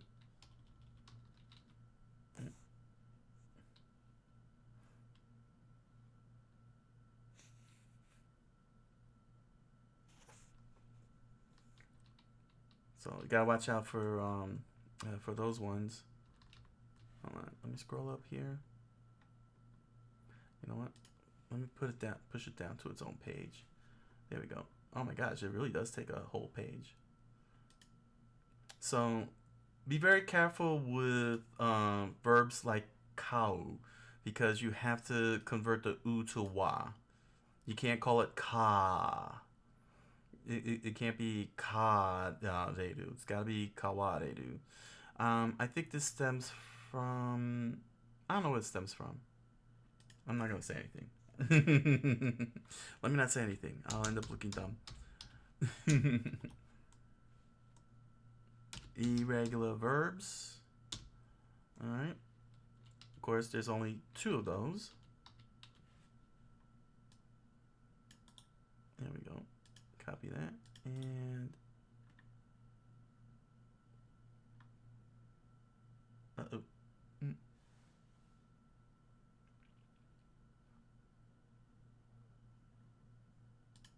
There we go. So we got kuru. I better save this before something weird happens.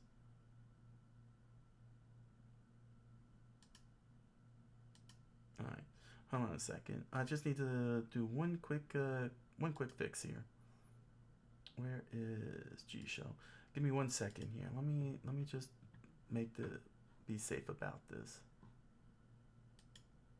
Give me that. Make sure everything is saved. And let me just reset Microsoft Word before it does something like crash. I only need the sentence drill up. There we go. No, not the sentence drill. Sorry, verb drills. All right, here we go. Yeah, that's a little better. Okay.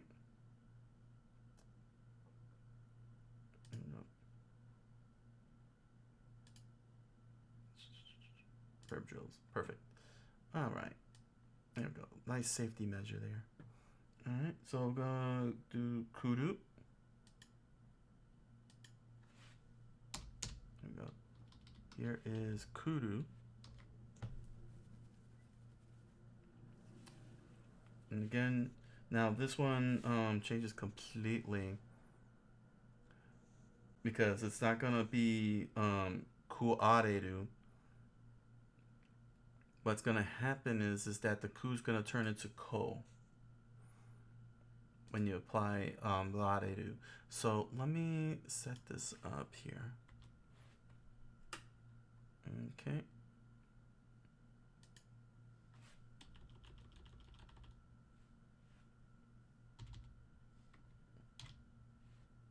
All right, let's see here.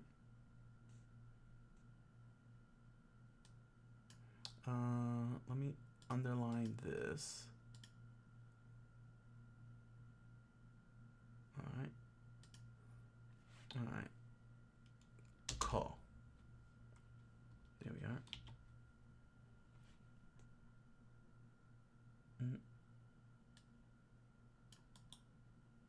There we go. Like that. Yeah. There we go. All right.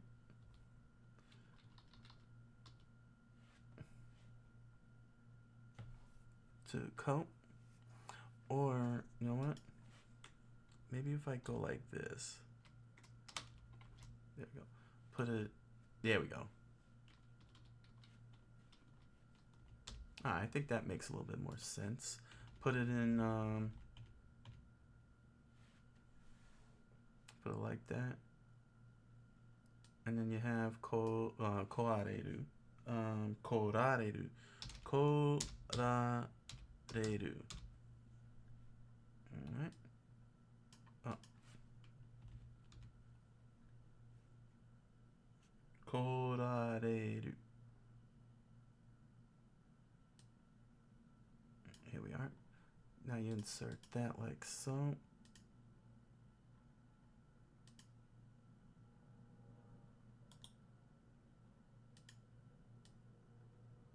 There we are. There we are. That looks a little better. So it becomes korareru. Alright. That's what happens with kuru. It becomes korareru. And suru, which is really easy.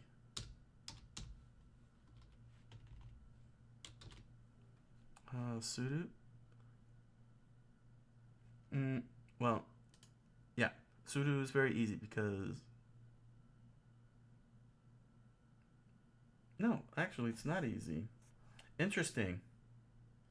You are getting rid of the uru in... There we go. So,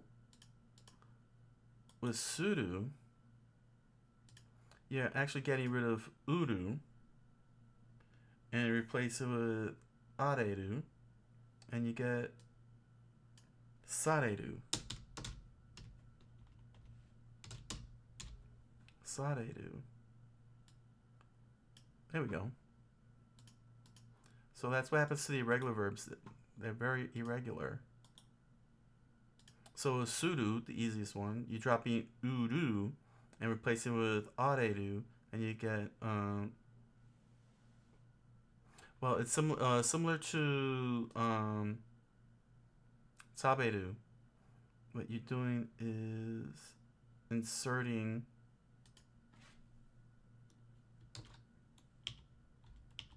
are.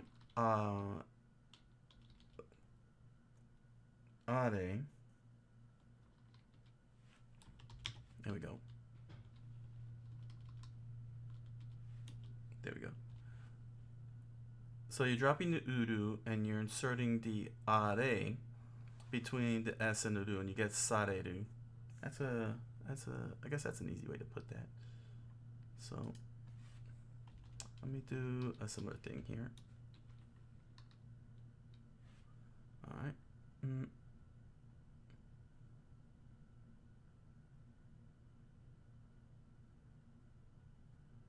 So let's see here. Let me stretch that out. There we go. So there we are. That looks a little better. Orare. All right. I hope this makes sense with the irregular verbs. So you have kuru, which means you're dropping the u for o and adding rare. Let me make sure that rare is there. It becomes korareru. And there we go. And you have are, sareru. There we go. Oh, that makes sense, everybody.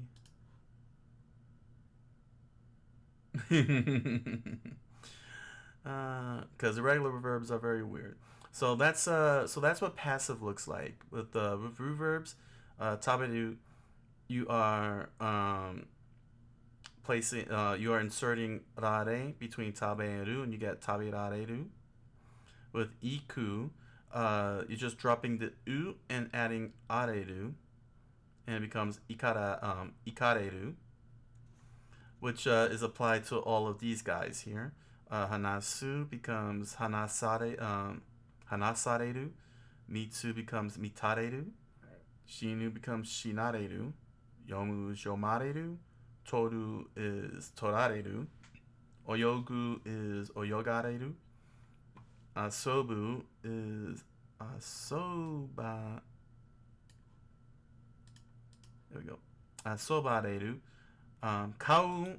Anything that's like kau. Any verb that is similar to kau the u becomes wa, which we're gonna put here.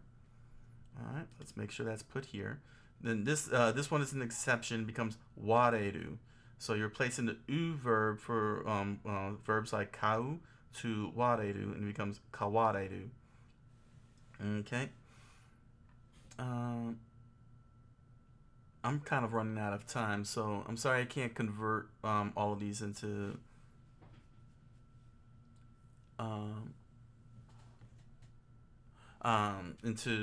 Japanese right now. We gotta move on to the next group, causative.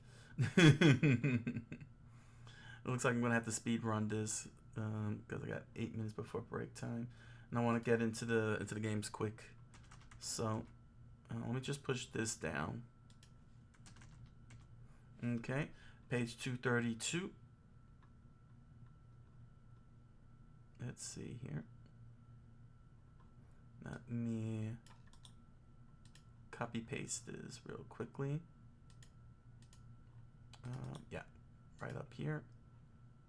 I guess I can move it up there. Oh, that's perfect actually.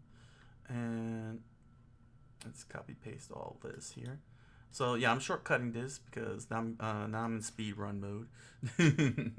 Can he speed run a lesson? All right. So this is causative, page 232. Okay. And basically you're replacing words with saseru and aseru. So this is actually pretty easy. If you look up here, you know what? Let me push this down after all, so I don't have this weird break. There we go. So, as you notice here, tabe rareru. You just replace this R for the English speakers out there with S, and you replace this R with this S as well. And it becomes sase, tabe saseru. So it's the same rule with passive. You're gonna take sase and insert it between tabe and ru, and you get tabe saseru. And this is what it looks like in Japanese form, sase. Okay. That's what it looks like. Sase. So you have tabe sasemasu, tabe sasemashita, tabe sasemasen, and tabe sasemasen deshita. So I made somebody eat.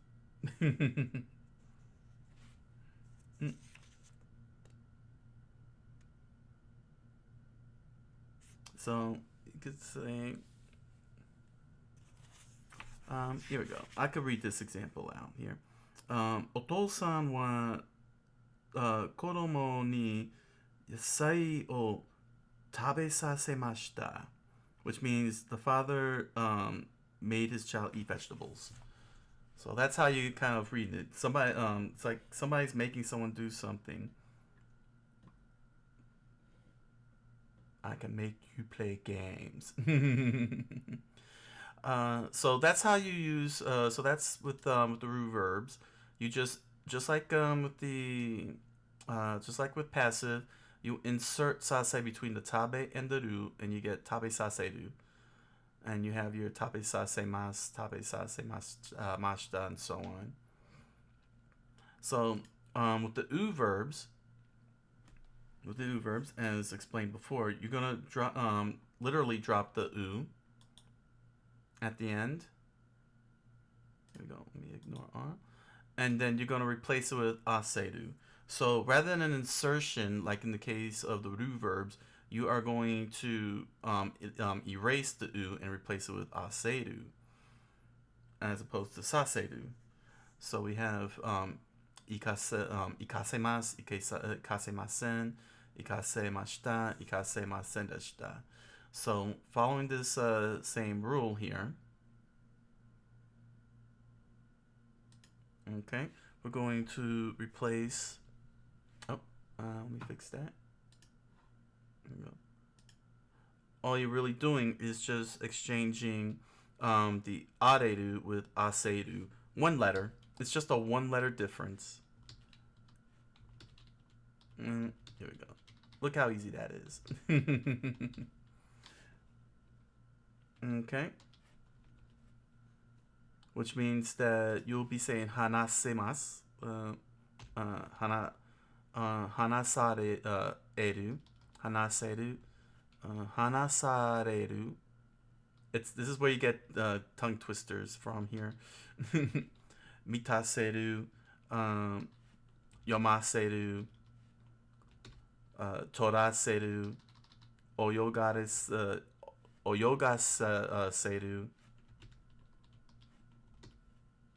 Okay. So there we are. I better do this. Do the same thing here. Kawaseru.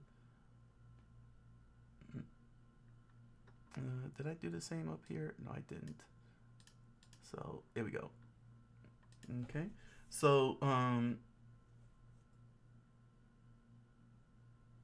yeah. So that's how this works. Are you using the same ones? Yes. So, alright.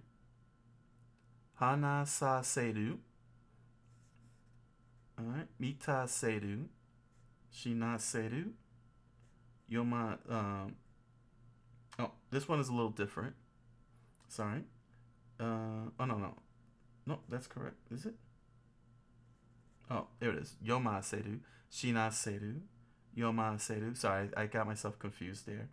Toraseru, oyogaseru, sobaseru, and just like in the passive form, you're replacing u with waseru. Just like rareru, it's now waseru. So you say kawaseru. I think I'm going to make sure. I'm going to do this. There we go. I'm going to italics the wa part because that's actually a very special situation here. I didn't think about that, but let me just do that because it's a special situation. Okay. There we go. And as for the irregular verbs,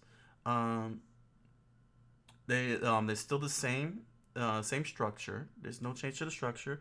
It's just that instead of rare, you're saying uh, uh, osare.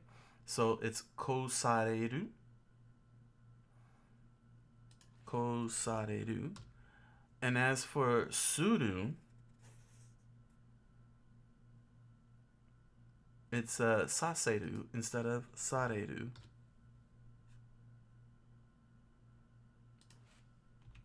So all you're really doing is replacing R's with S in causative, compared to passive. Passive uses the letter R.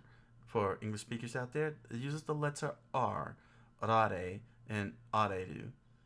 But in causative, you replace the R with S, and you get sase and ase, aseru.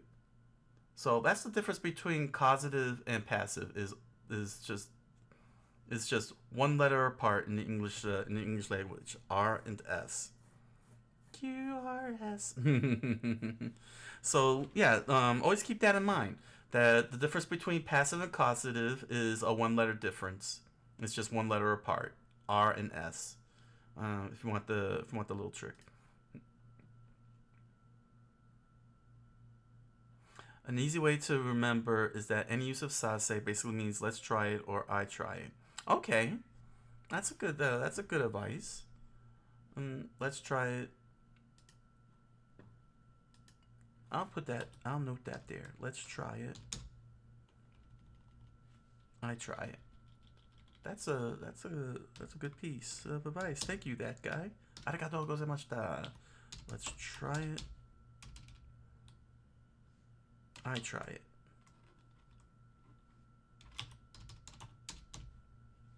Okay.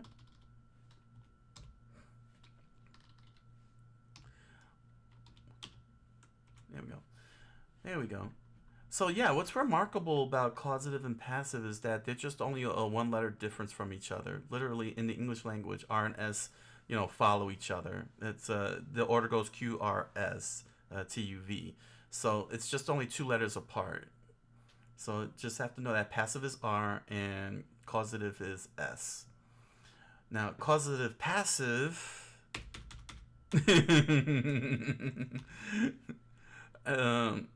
Somebody played the fusion card from Yu-Gi-Oh and merged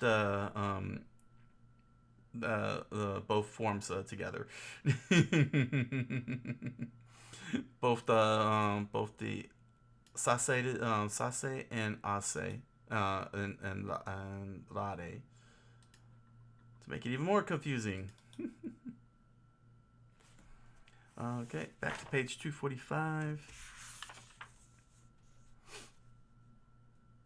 Let's paste that up so I could push that down. Okay, so we're going a little bit over, but you know what? It's all right, because this is actually worth understanding for all the English speakers out there. Here we go. Because this is a tough part here. This is very tough. Oh, I forgot to do this, and I also forgot to do this. There we go. Be a little more organized for myself here.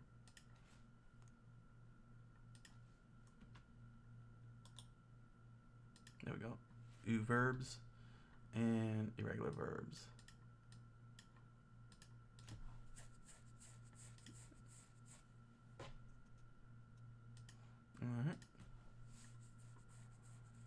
All right.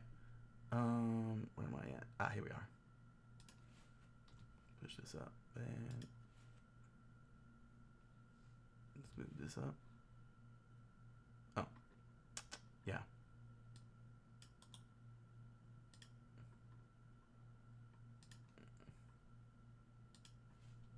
All right.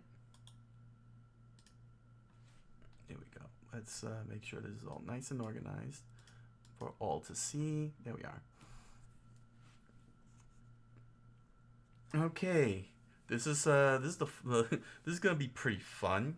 I hope y'all love tongue twisters out there, because this is what happens when you have causative passive.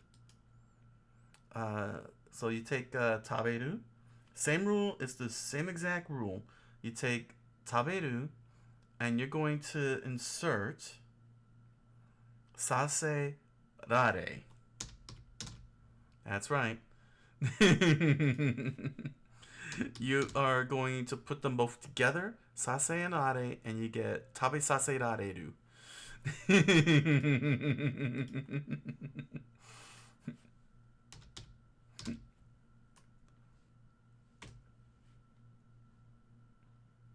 And it becomes tabe sase rareru. Try saying that 5 times fast. So what does this mean? Simple. You're gonna be saying tabe sase raremasu.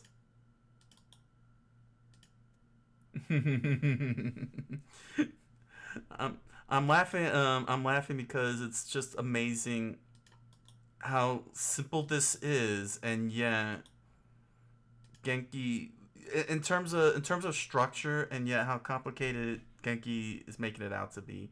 They're making it more complex than what it really is, because all you have to do is say tabe sase raremasu. Yeah, according to Genki, it's saying that you talked into doing something you did not want to. If you have a simpler idea, that guy, for this one, in terms of the English equivalent, I'm all ears. But you'll be saying, with regards to ru verbs like taberu, you'll be saying tabe sase raremasu, tabe sase raremashita, tabe sase raremasen, and tabe sase raremasen deshita.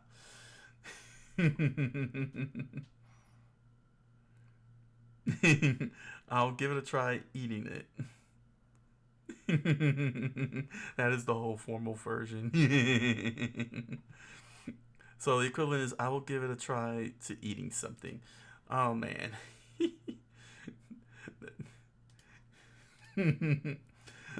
I'm sorry everybody. It's this is pretty, it's a pretty awesome thing here that's going on. Here we go. Let me push this down, and let me just copy paste what you wrote here. I'm not gonna type all that. That is the literal way they speak, which is something that can always be shortened for convenience. Did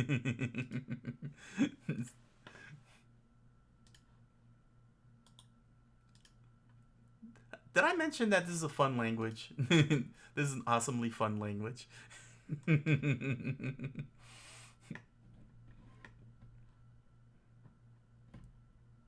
So let's move on to the u verbs.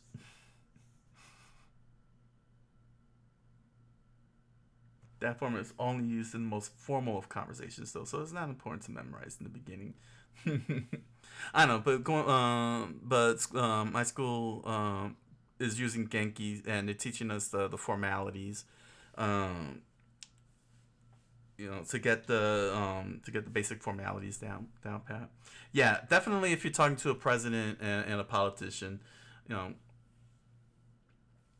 But it's just a way to get it into our heads by speaking formal, since we're foreigners in Japan, and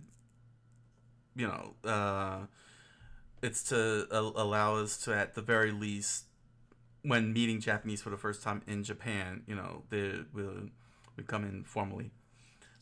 Hey, Hiroto, 1, 2, 3, 4, 5, Japan. Toro, Itoro-kun. Itoro-kun, irashaimase. Irashaimase. Welcome to the show. Welcome to the channel.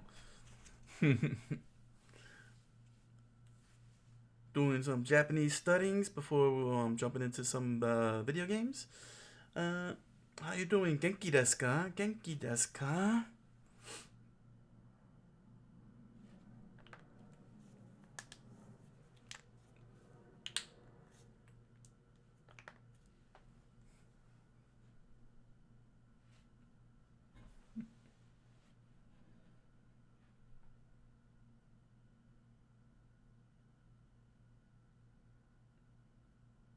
Yosh. Haha. Everyone's genki. Minasan wa genki desu, yo. Yosh. Let's wrap this up so we can move on to the break and then get into some video games. Dealing with sase rare, causative passive forms. So we have here now the u verbs. And this one has two variations. U verbs that end with su. So we're gonna need to move hanasu over. We're gonna need to separate hanasu. So let me do this here. Su verbs. Now this one I'm gonna have to provide kana. Put this in Japanese. All right, because this one isolates itself from the rest of the u verbs. So verbs that end in su, or su verbs, even though that's not really how it works, but we gotta explain this here. Okay, you're gonna drop the u in hanasu, and there's a reason why for that, because you're not gonna say hanasasareru. It's not gonna work like that. Instead, you're going to replace it like this. Ase rare.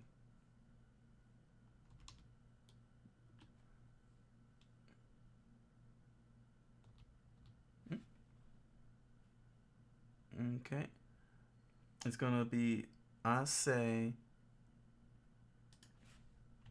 rare ru.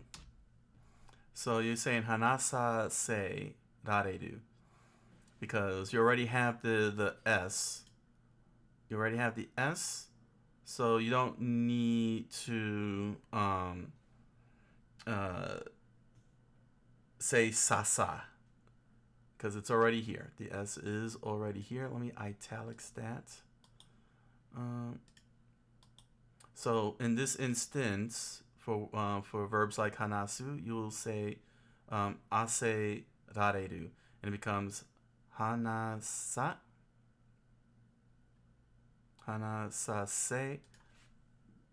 rareru. That's a lot. Hanasase rareru. So this is what it'll look like in Japanese. Let me see here. Hi. Muzukashi desu yo. Muzukashi desu. I'm doing a full breakdown. of the passive causative and causative passive forms. Because the Genki books overcomplicate the whole thing.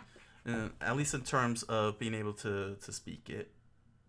And as you can see here, I had to do a full breakdown of causative and passive. And they're very, very, very simple in terms of in terms of converting it into areru, but Genki really overdoes it with their explanation, when all you're really doing is just replacing, in English terms, one letter of the alphabet and replacing it with a suffix. Like in the case of iku, you're just dropping u, and then you're replacing with ase asare. So hanasaru. Let's put this into Japanese. Hana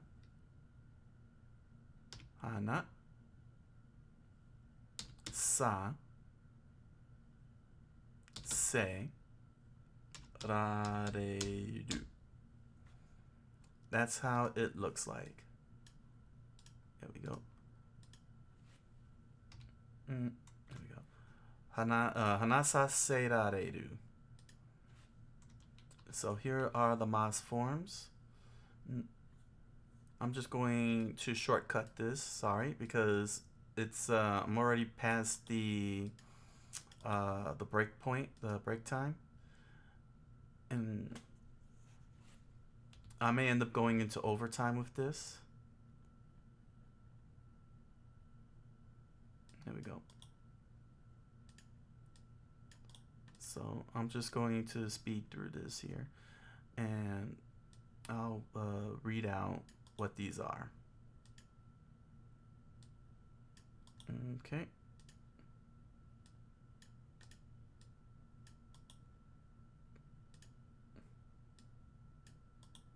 All right. So, hanasaserareru. All right.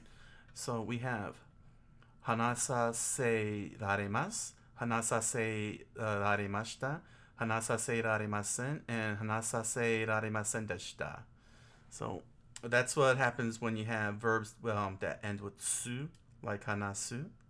Okay, you're not gonna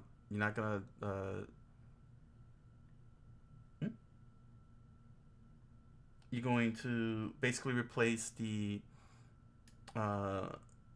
kana su with saserareru. Yeah, it's a little.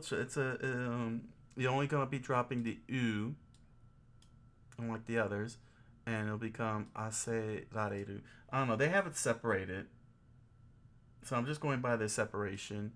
But yeah, you're just dropping the u because you already have the sa, because the s is going to give you the sa, just like in the ru forms, where it replaced with sase rare. If that makes sense. Ooh, what a tricky form. Here we go. All right. Next up is iku. All right. So now we gotta now we gotta deal with this here with oh yeah, because I already covered this ase earlier, which is pretty easy. You drop the letter u for the English speakers out there, the u verb. It's u, and then you replace it with asareru. Asareru. Okay, and it becomes ikasareru. So we have ikesaremasu, ikesaremashita, ikesaremasen, and ikesaremasen deshita. So you see the big difference between the ru forms here, in which it's saserare, while down here it's asareru. It's kind of crazy how this works. So basically, what that means is that down here with these forms, okay, we have oh, here we go. All right, they're all gonna get replaced with asareru. Oh no, it crashed. Ah, crap. Oh no. Alright. Oh no, I didn't even save all of this. Ah, why Microsoft Word? Why'd you crash?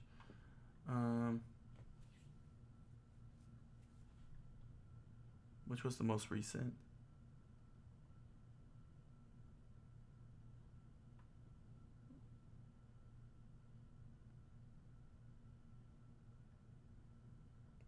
I can't believe that happened.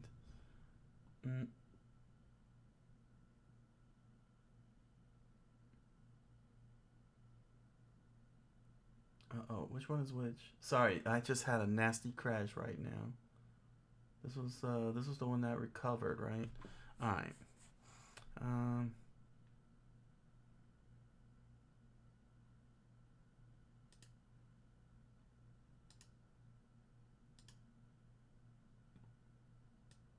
Okay. All right, we got ourselves a bit of a mess here. All right, let me recover. Let me figure out how I want to recover this.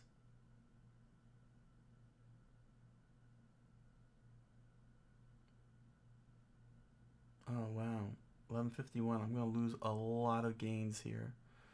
Let me see. Jeez, it's a whole different thing here. Replace. Yeah. Let me say with a different name here. 2. There we go. All right.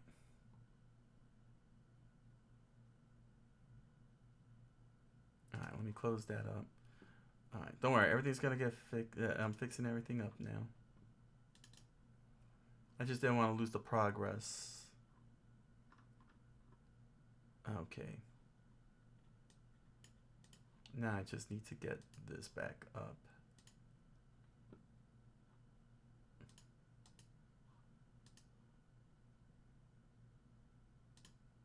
There we go. Oh.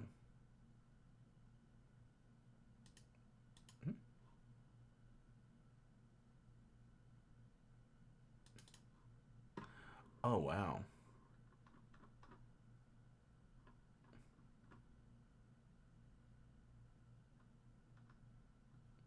Wow, okay. What a setback. All right. Microsoft. Man, they need to get better. Okay, let me here we are. Okay, we're good. We're good. Whew. ごめんなさい、皆さん。ごめんなさい。All right. So let's update all this.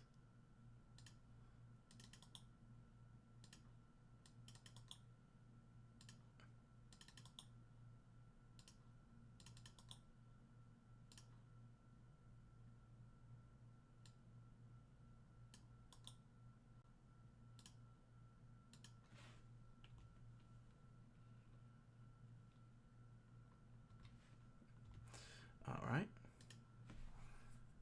All right. So I covered iku. So let's see. Mitsu would be mita. Mita sareru.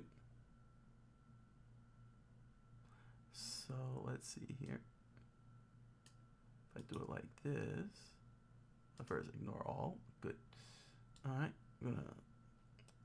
Let me take the sare.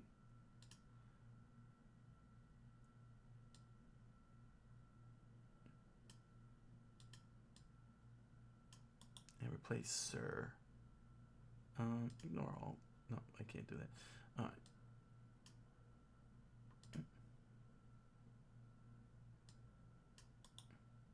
Let's see how that looks here. Oh. I could just do this. Yeah. I'm killing myself for no reason. There we go. Alright. I'm going to speed run this. If I can end on the 30-minute mark here. Sorry I'm speed running this.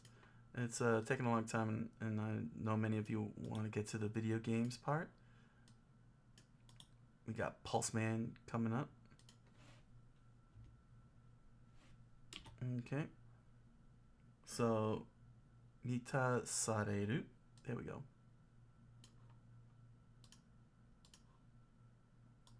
I should have just did this. That was dumb of me. I could have done it this way. Yeah.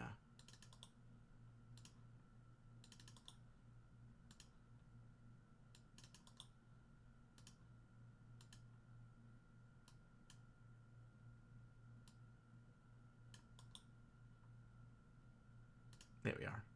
All right. So, in this instance here, Mitsu becomes Mita sareru. shinu.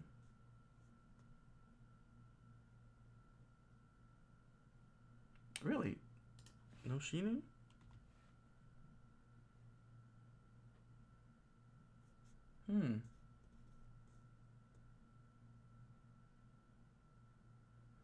Interesting. They left down shinu.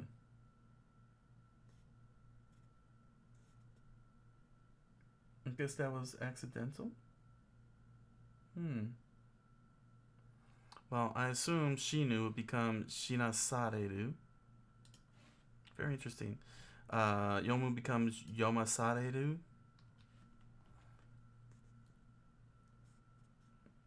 Toru becomes torasareru. Oyogu becomes oyogasareru.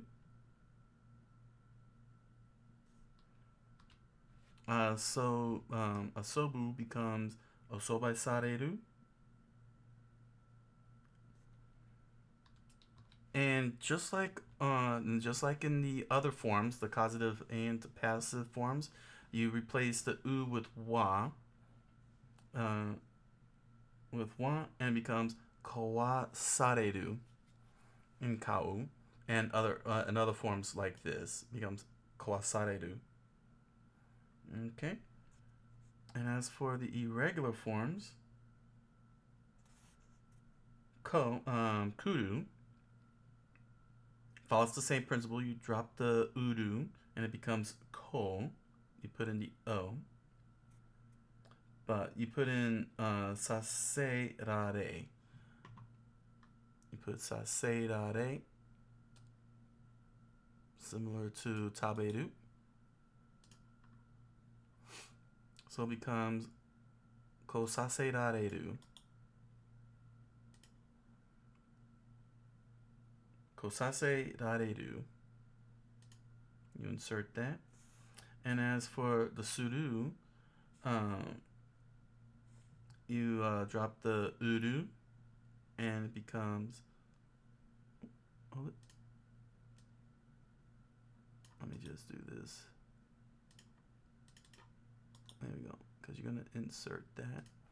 Okay. That's an insertion.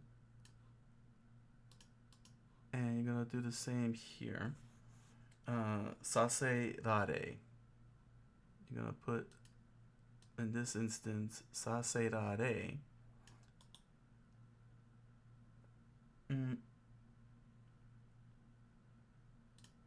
we go. It's going to be aserare. Paste. With uru. And it becomes saserare do.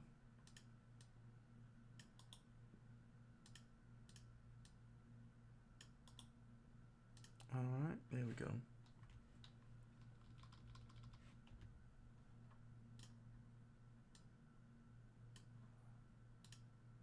There we are. Whew. So, this is what happens when you have causative passive. With the ru verbs, you insert saserare, and your words will become like tabe saserareru. With su verbs, you're going to drop the u. The reason why I have it separated is because they have it separated here in this. But I see the reason why. I guess that's why. I don't know why they have it separated for. If they're following the same exact rule as the other u verbs. Oh no, because of the aserareru. Sorry. The reason why su verbs are separated is because when you drop the u, it becomes aserareru. Hanasaserareru. That's the difference. Whereas the regular u verbs, you just drop the u and replace it with asareru. In the case here, ikasareru. And they all apply in the same way. Mitasareru, shinasaseru, sareru, and so on. So, yeah, the causative passive is very complex. Mm-mm-mm. I'm probably not gonna even remember very well. I need more. Yeah, we'll talk more. Hanasase, hanasase rareru. So it's basically taking the same rule as the ru verbs, because again, you already have the s form. It's kind of like a cross between the u and uru. Very interesting, like some kind of vampiric daywalker. 話させられる. 食べさせられる. Ooh. All right. Gonna stop here. So, yeah, this is how it's pretty easy in terms of formulating the words, the verbs, but it's very very complicated in speech. But that's all you have to do on a simplistic level. All right. So go and take a break. Let's all take a break. Okay. And we're gonna get into Pulse Man. Let me save this. All right. Gonna go into Pulse Man. It's time for next segment. Minasan,次に3番セグメントはテレビのゲームをします。ブレイク、今はブレイクをします。5分です。5分。I'll see you all in 5 minutes. How was Japanese studies? ありがとうございました。どういたしまして。You're very welcome, that guy. You're very welcome. Glad to help everybody out. Glad to help everyone out. And big thanks, big thanks to you, that guy, for those quick translations there. I'll see y'all in 5.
皆さん、ただいま。ただいま、皆さん。すみません。すみません。はい。はい。大丈夫、大丈夫。here we go. よし。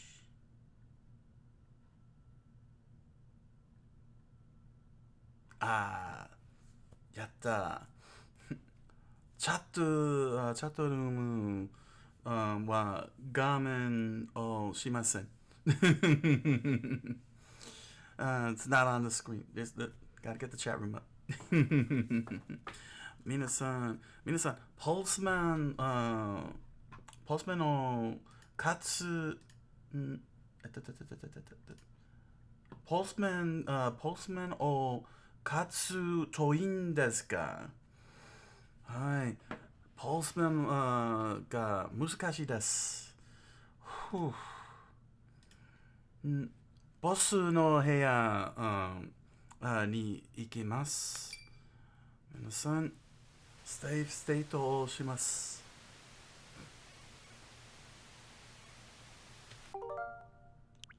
ロード。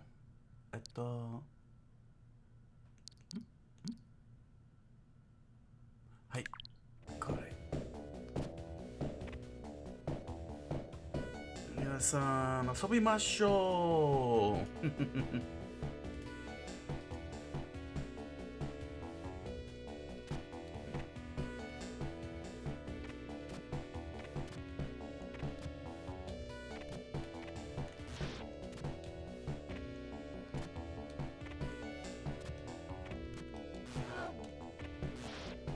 はいはい。Game Freak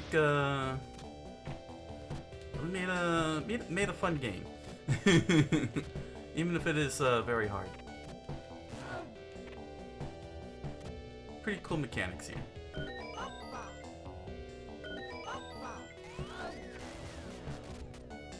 In which I die. Oh, I didn't even realize I had a... I could have just...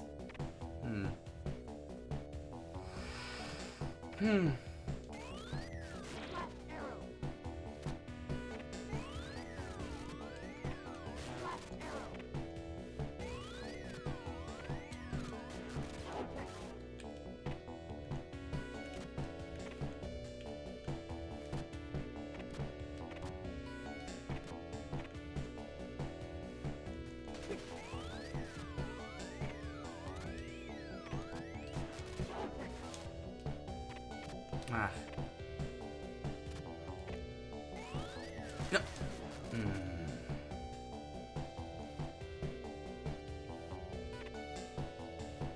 Wanted to get another one up, but I think I'm wasting time and lives here. Barui desyo.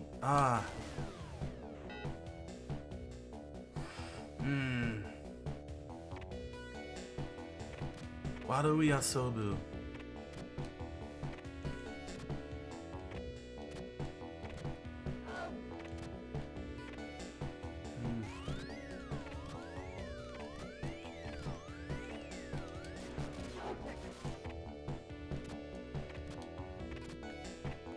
Barui asobimasu.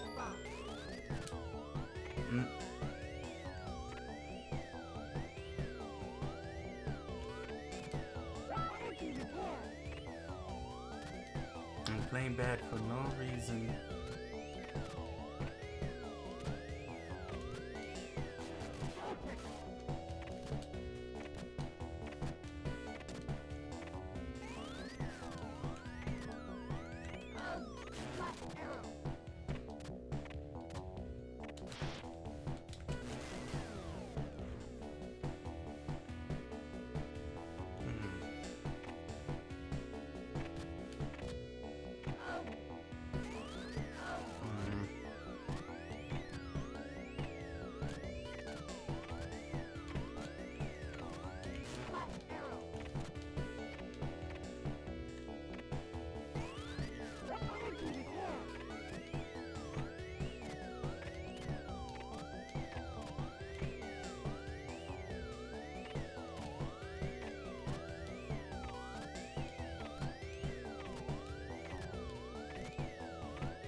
よし。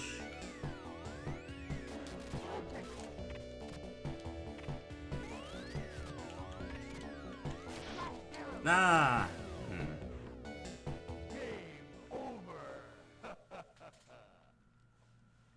Please continue. 9. Climb in progress.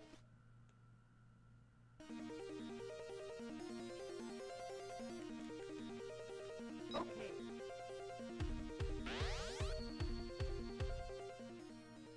Stage 7.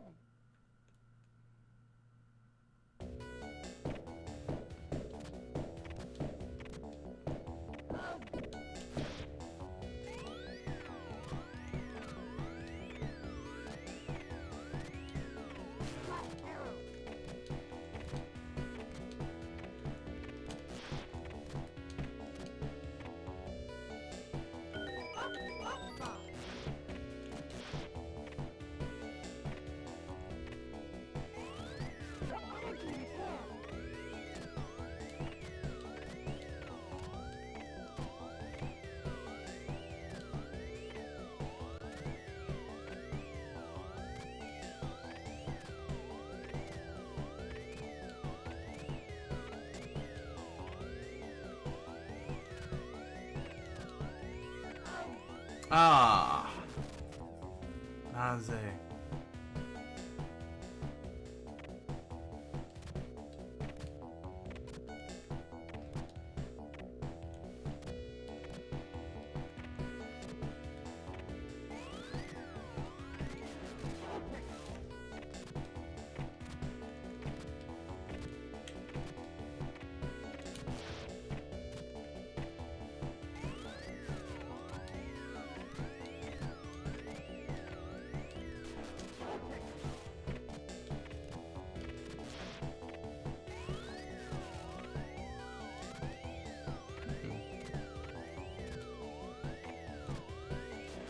Oh.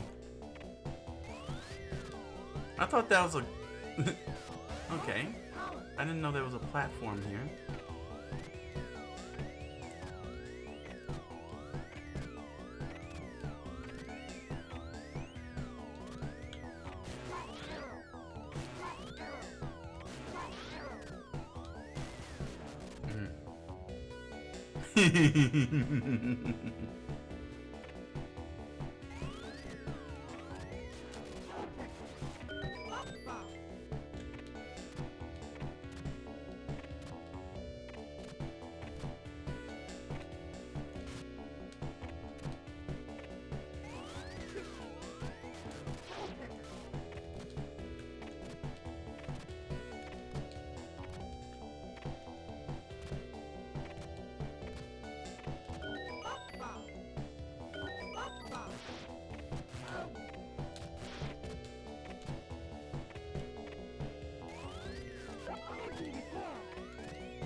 すみません、皆さん。話しません。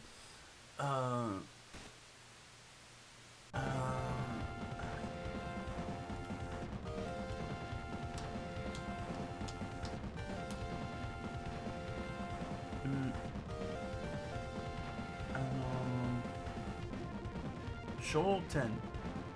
いや、集中。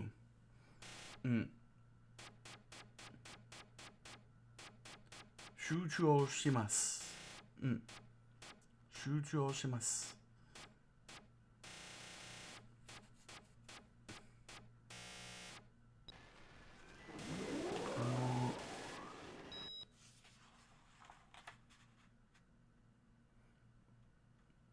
勝つといいんですが。うん。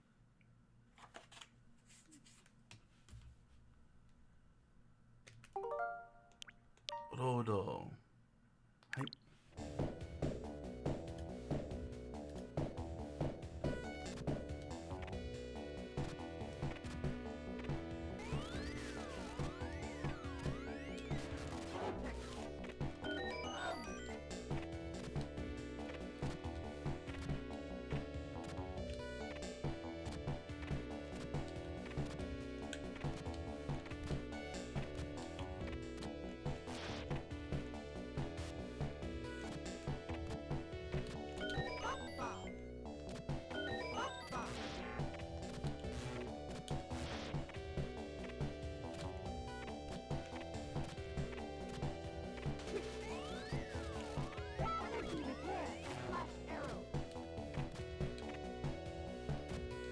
It's a big game design flaw. Whenever I get an item, I pause, but the rest of the game still keeps moving.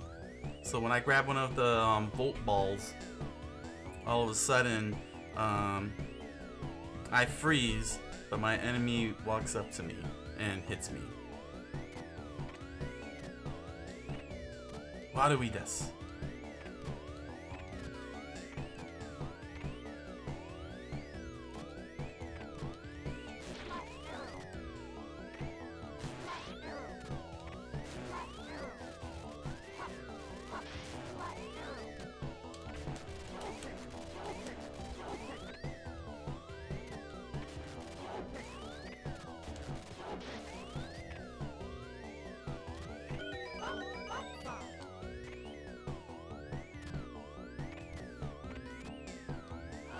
Ah.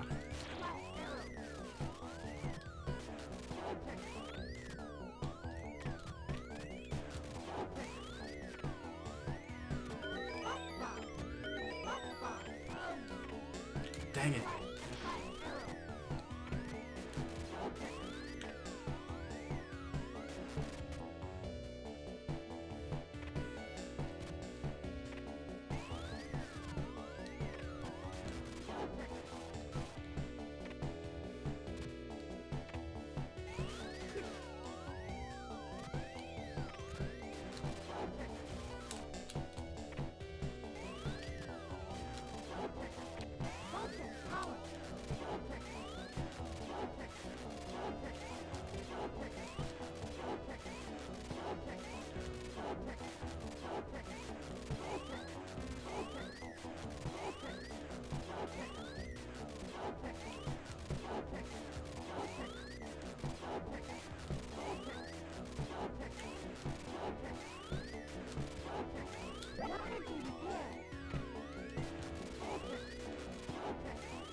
Yosh.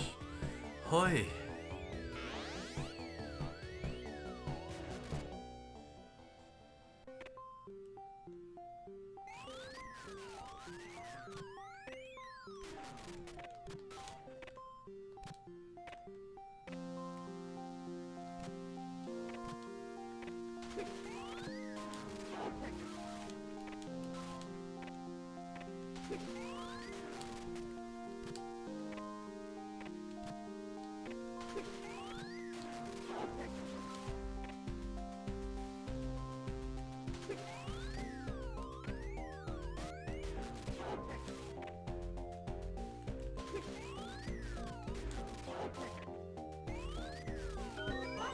Ah.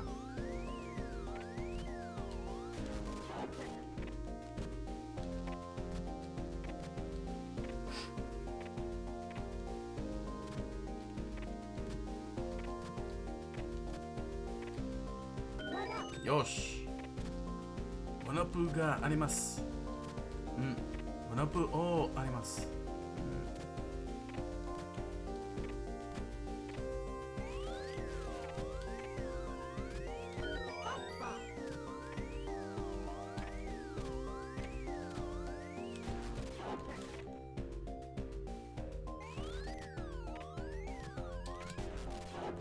Oh. Whew. Oh.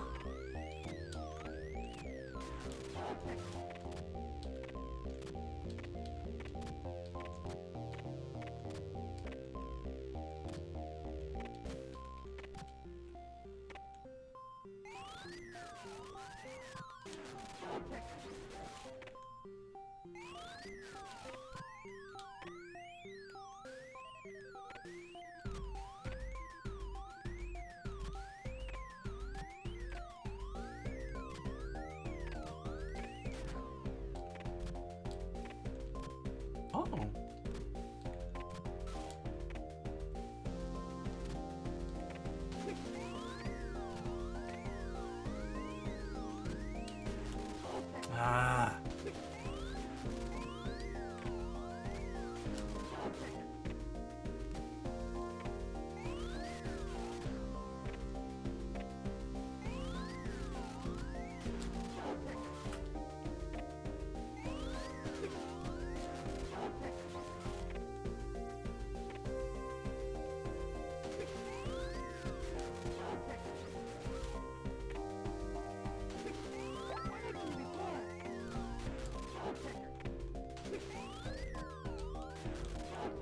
Hmm.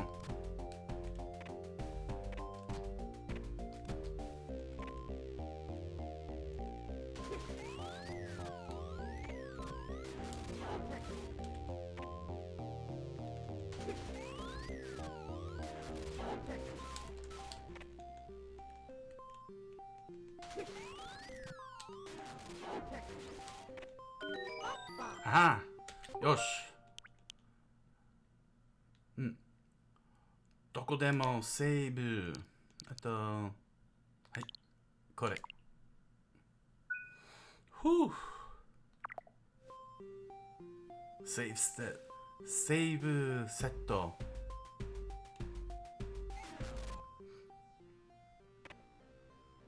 Be careful.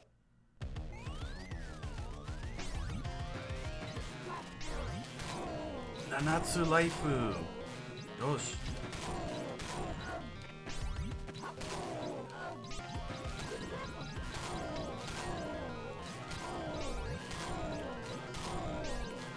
ああ。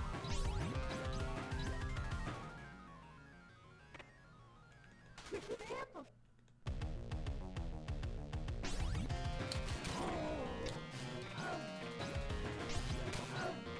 Be careful.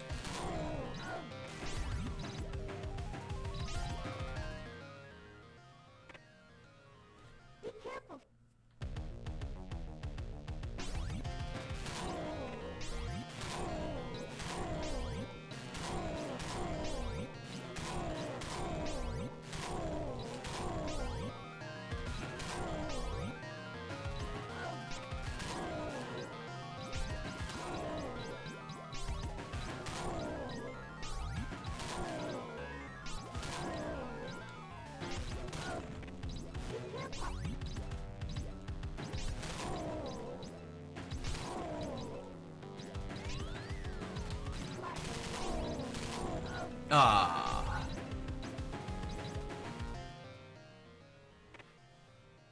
Be careful. Be careful.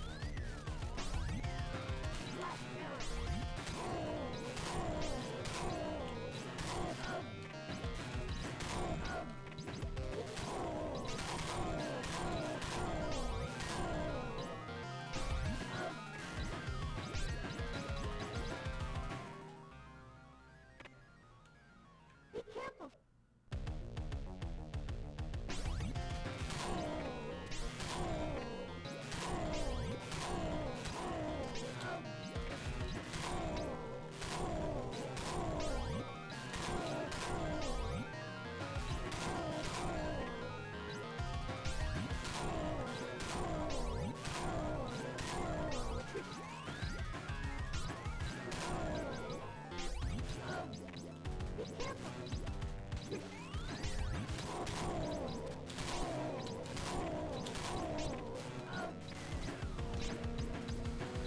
Hmm.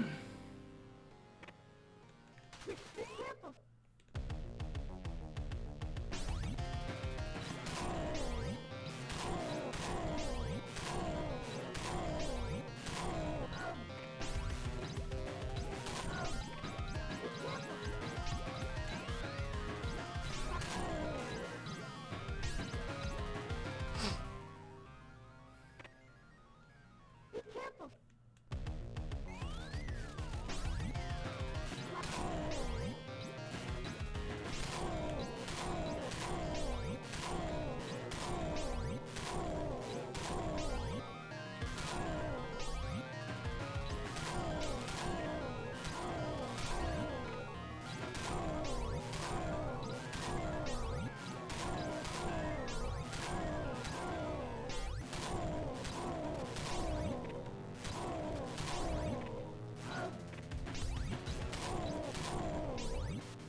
Oh.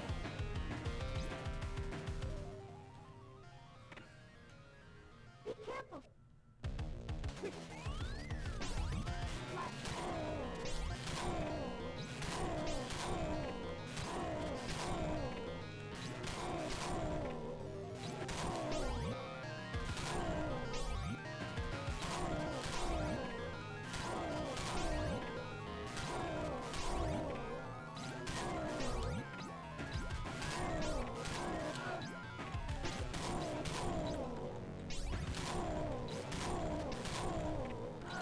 Ah.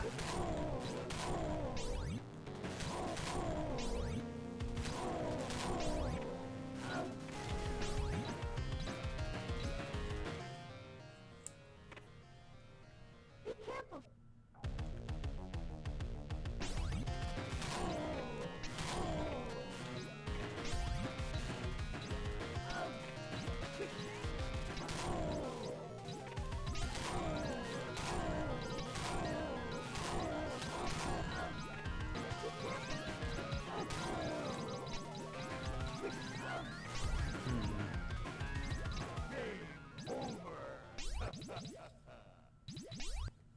Please continue. 9. Climb in progress.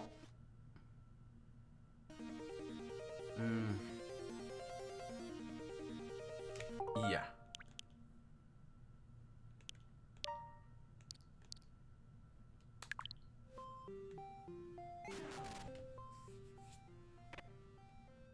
Be careful.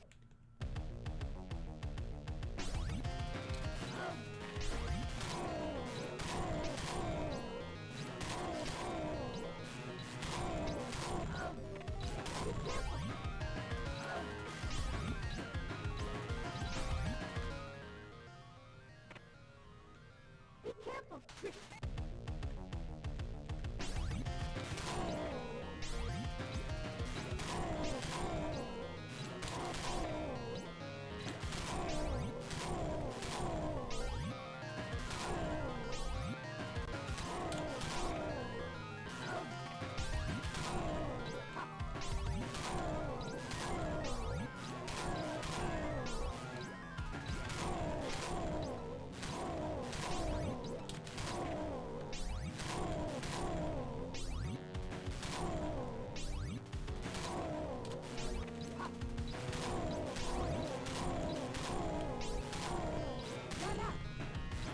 Yosh. Ah. Final to form move.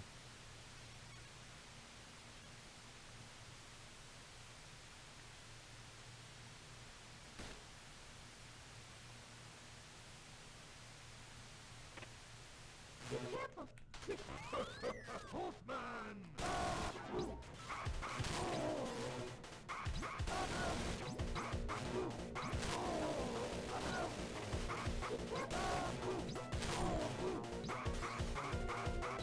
Ah.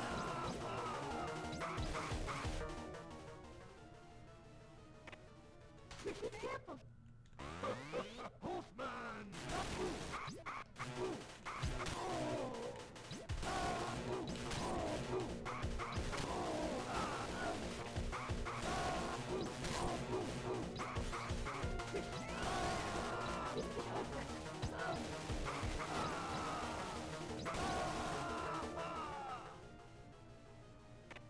Be careful.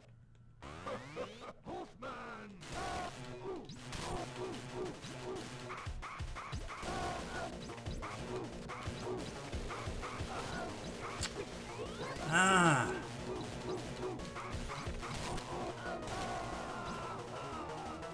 Why do they have these hopping guys? There's no need for that. Be careful.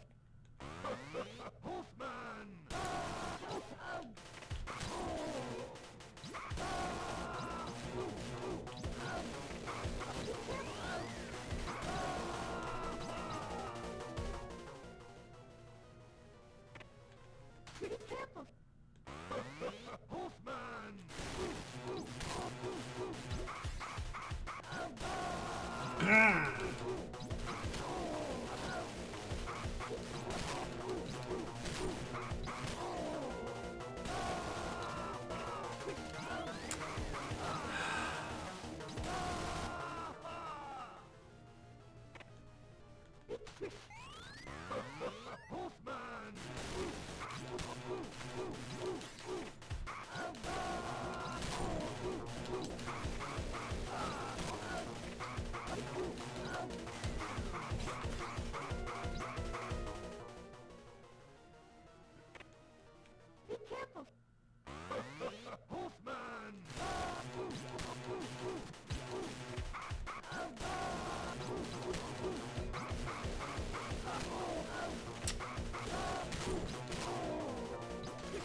Please continue.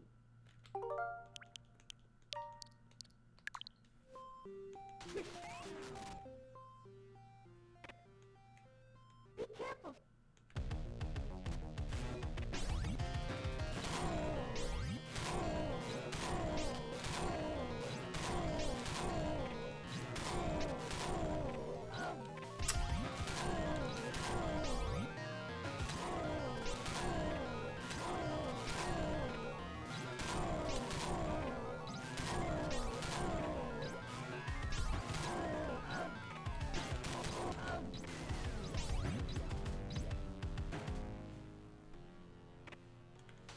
Be careful. Black arrow.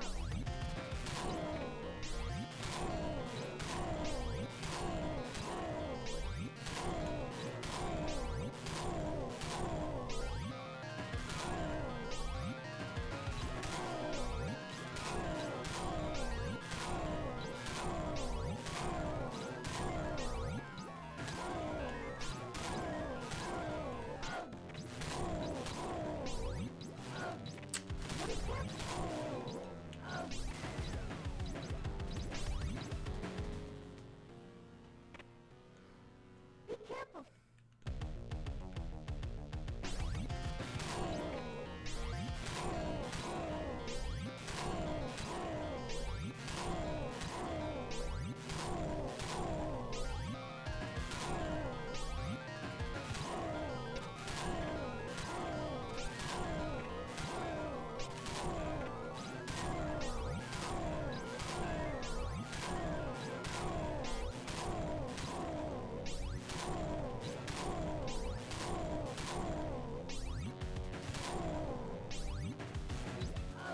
Ah!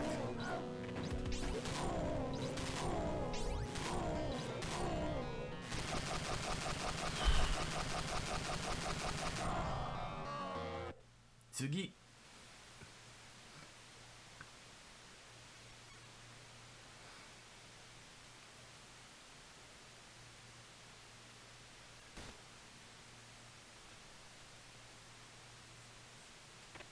Be careful.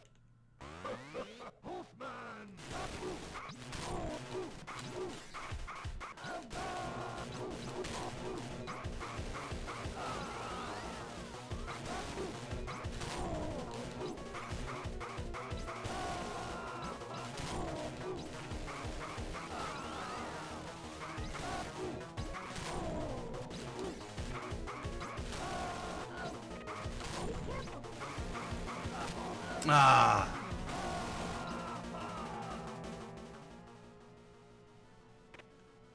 Be careful.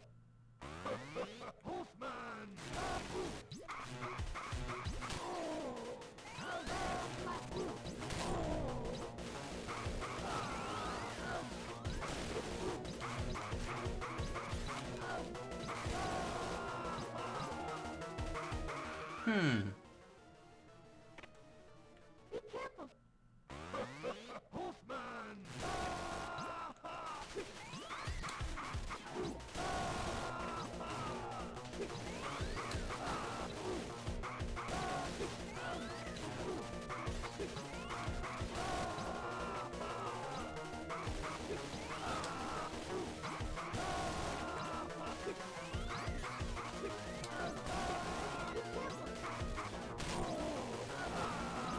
Ah.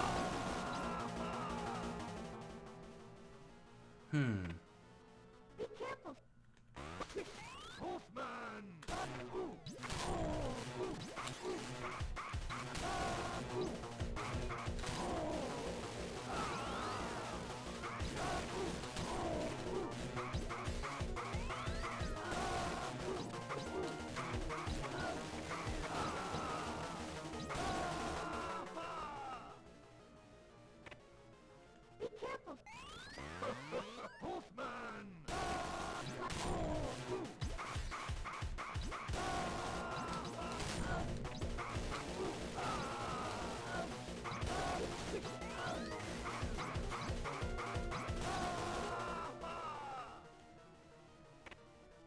Be careful.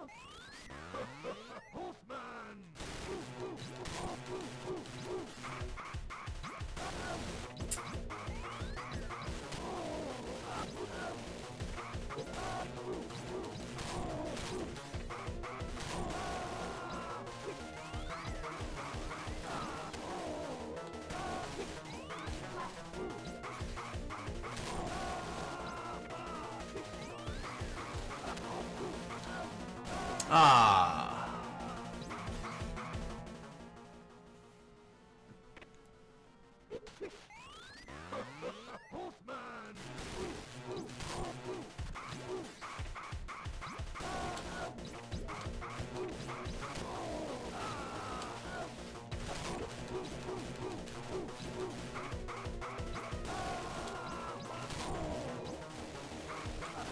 Ah.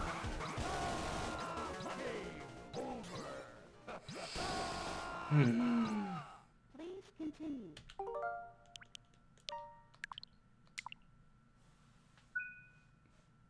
No. Oh.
Ah.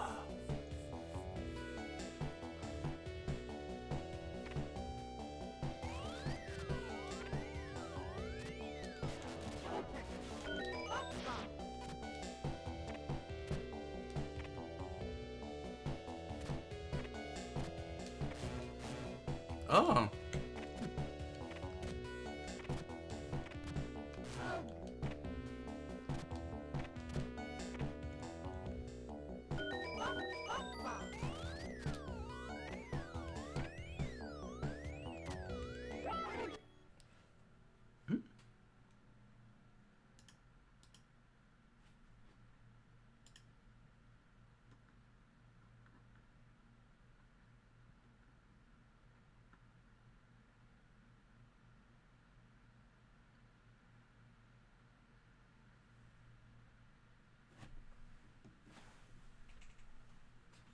Whoa.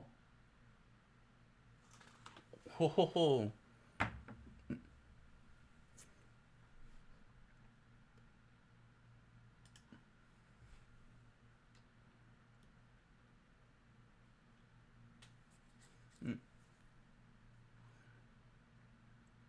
Ame o shimasu.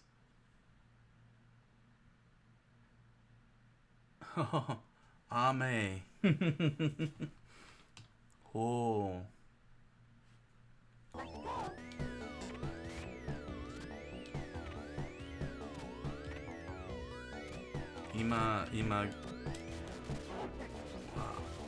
Ima wa 大丈夫。雨をします。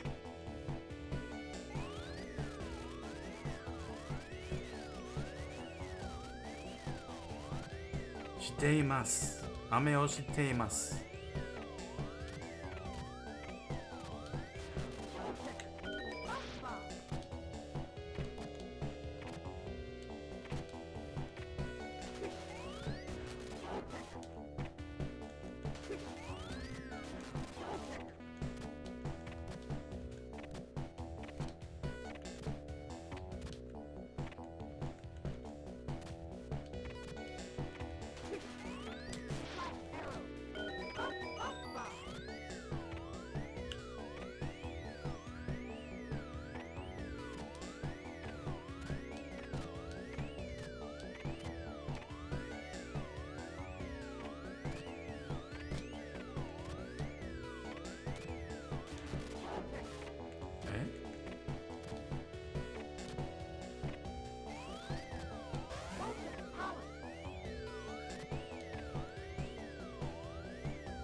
Can you hear it? 雨を見ます。雨を見ますか？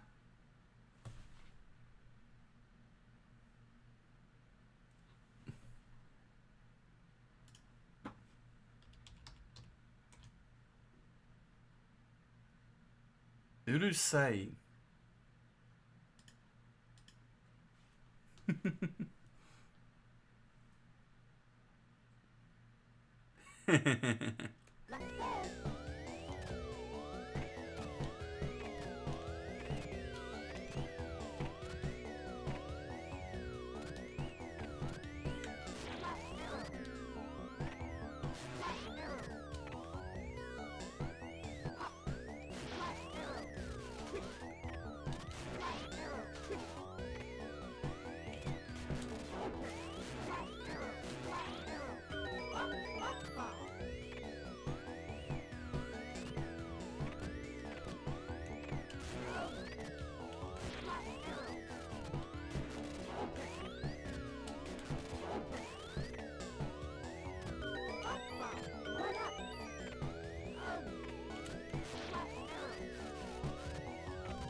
Yeah, this stage really really makes me dizzy at times.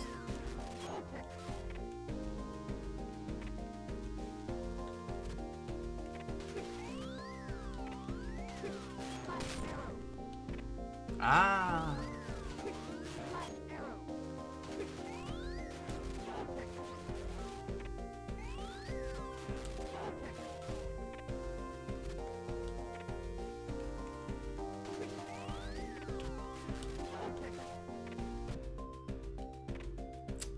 I wanted to get.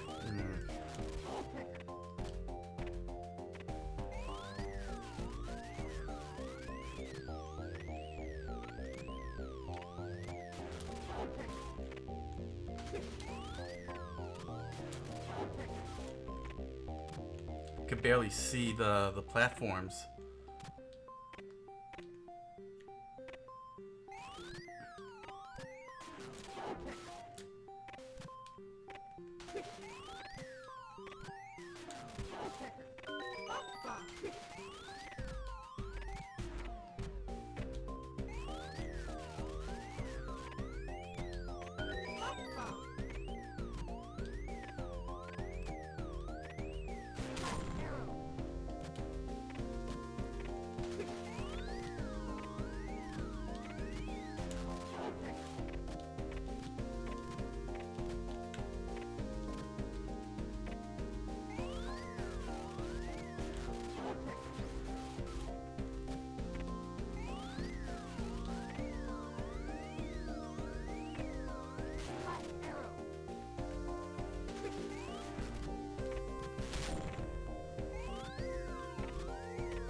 Alright.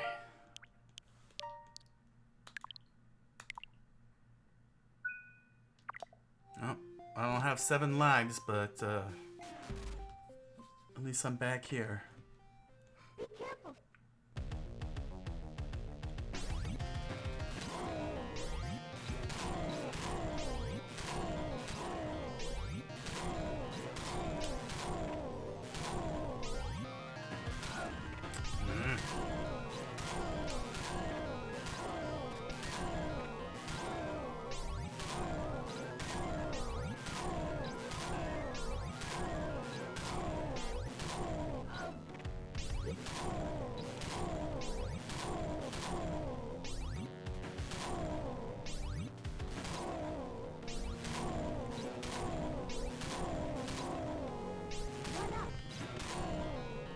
Yosh.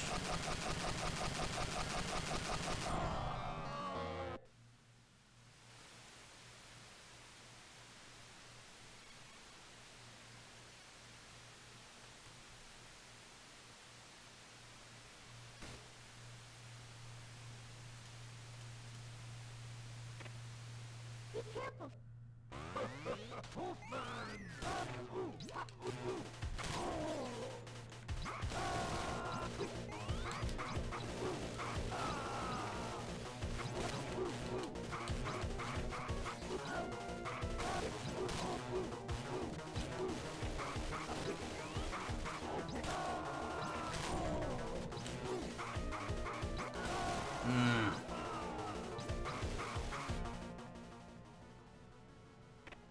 Be careful. Be careful.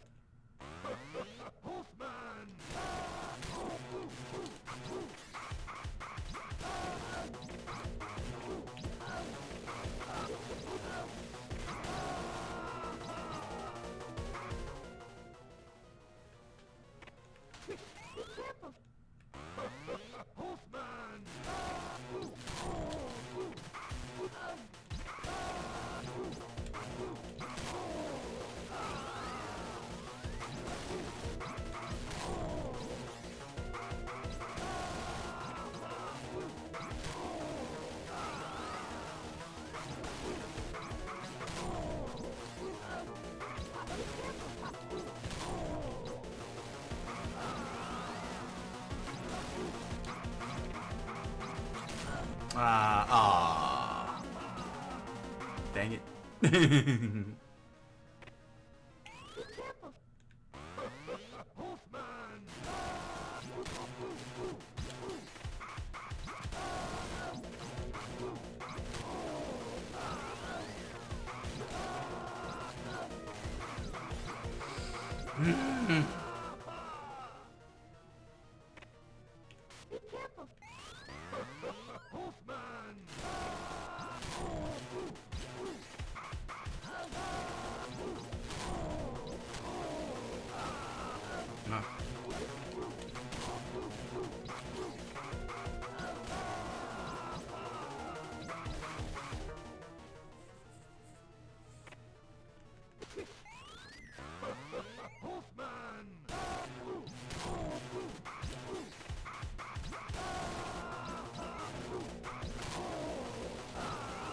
Ah.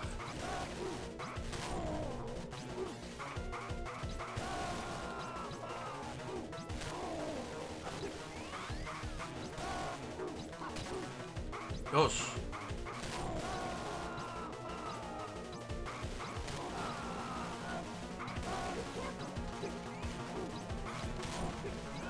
Ah.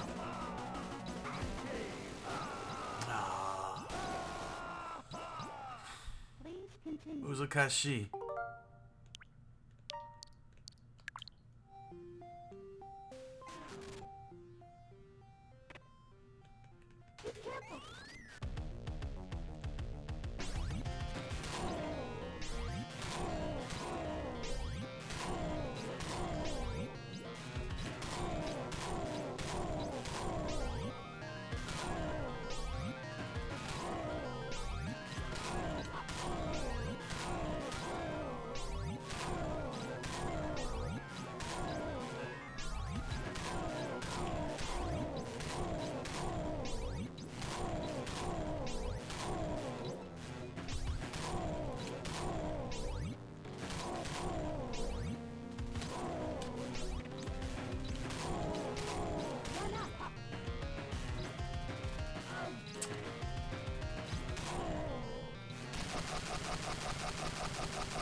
Ah.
ああ。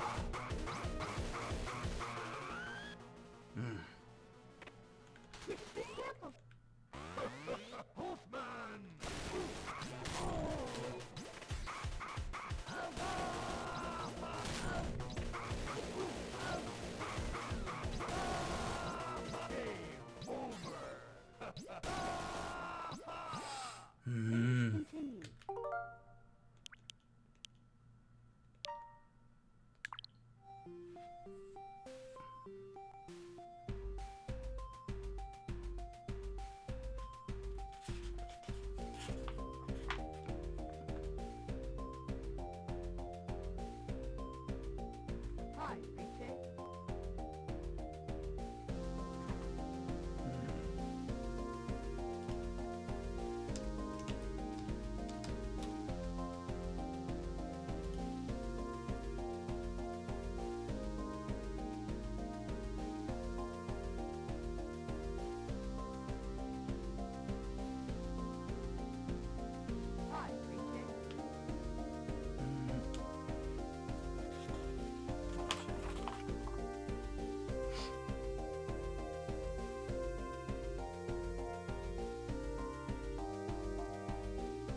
ああ、そう。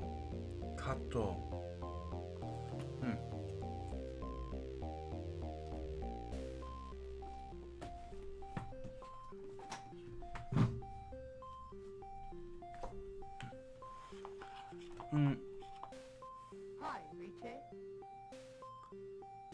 カットと思います。テレビのゲームをカットと思います。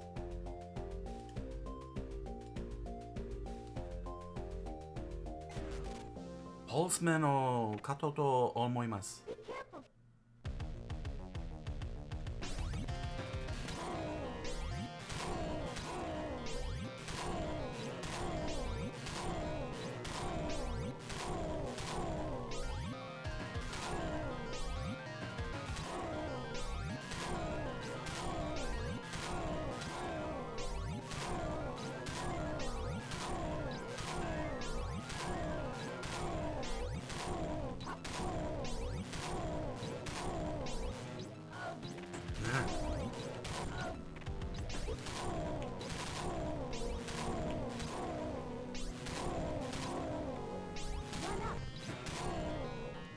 よし。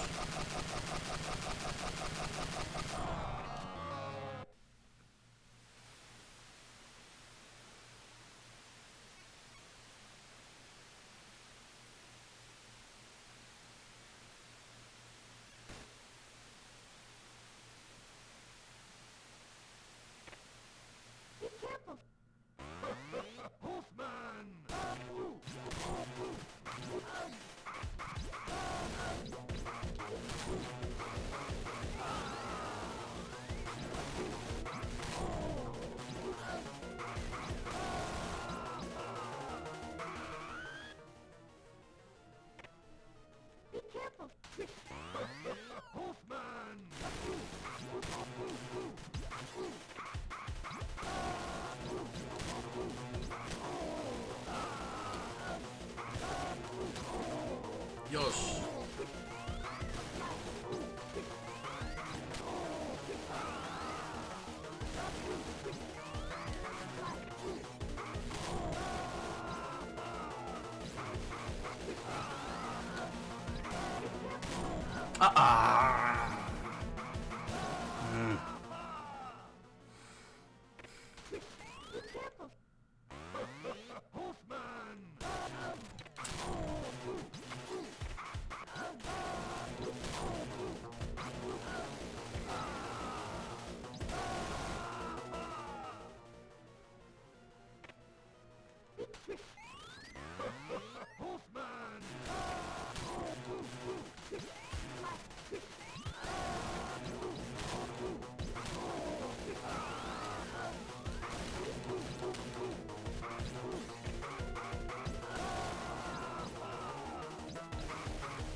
Ah.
Oh.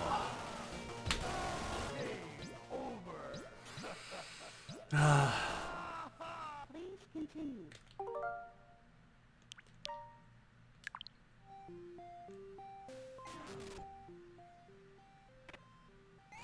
Be careful.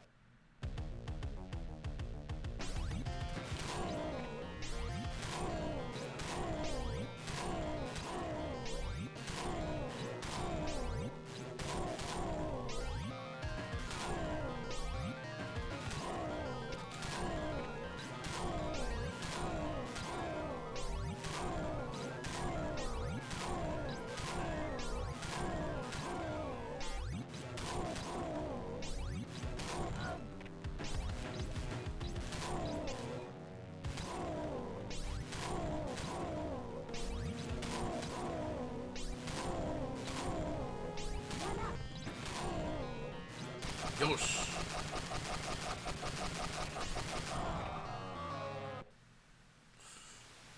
Here we go.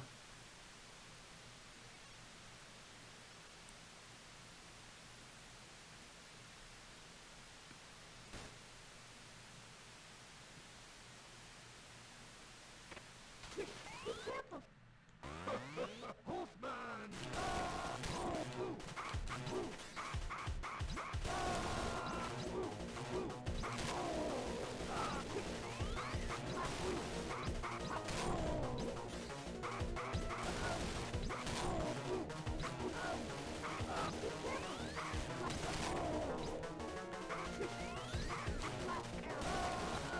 Oh.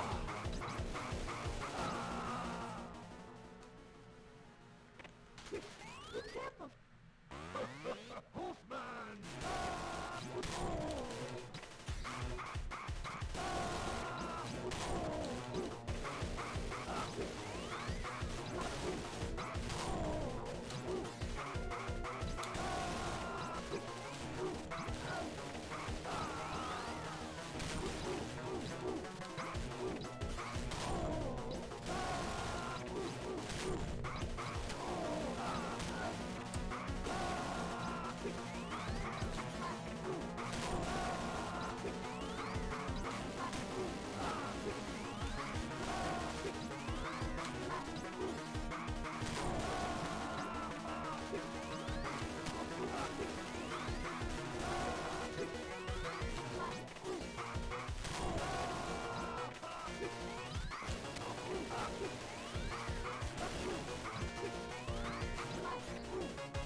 Hey.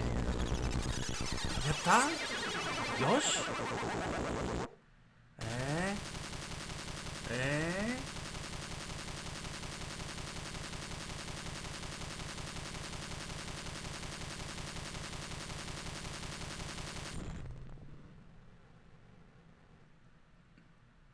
Yosh! Kachimasu! The head office of the secret organization, Galaxy Gang, has just been destroyed. However, it is unknown if Pulseman was harmed in the explosion with Gang Boss Wadayama. Could this be the end for Pulseman?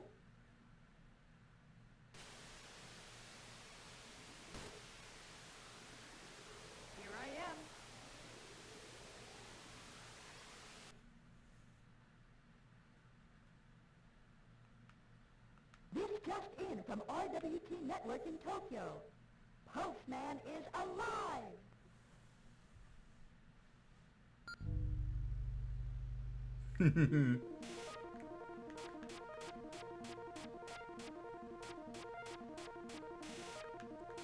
Yosh! Kachimasu yo! I finally won! Muzakashi!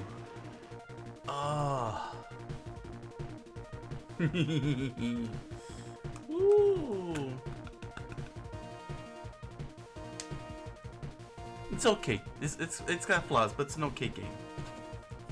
テレビゲームは OK です。いいです。いいです。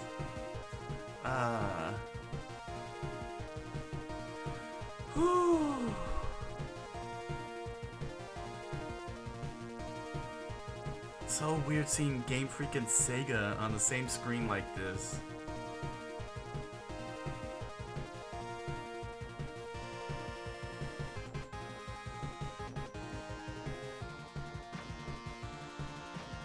Pokemon Battle Song is on.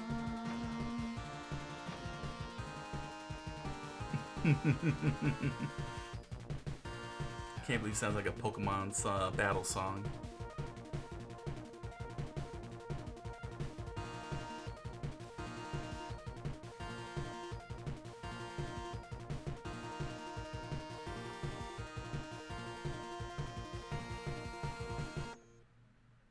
Thank you for playing. ありがとうございました。ゲーム。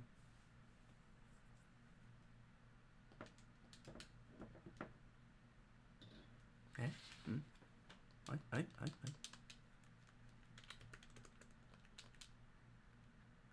はい。はい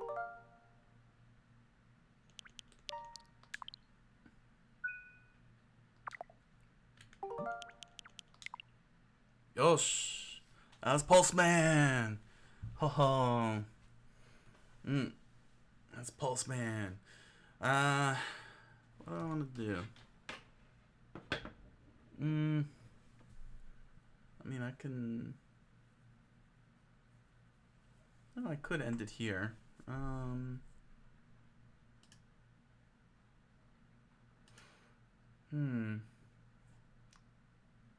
don't know, maybe I could do a bonus game. After all, let's take a look. Let's go into the Famicom. Famicom o mimasu.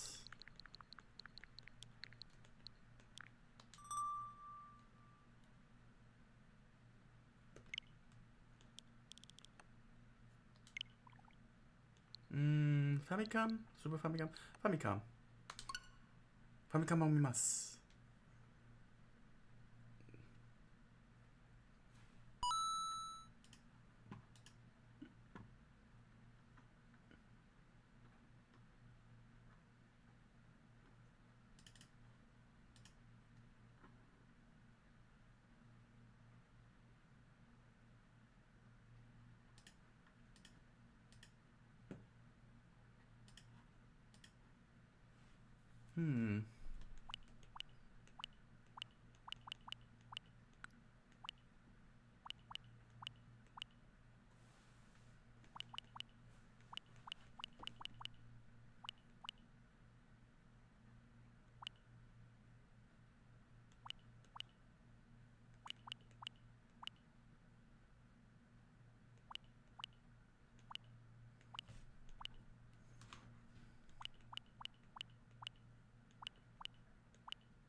Eh? 新しいゲームバーベルおお、何個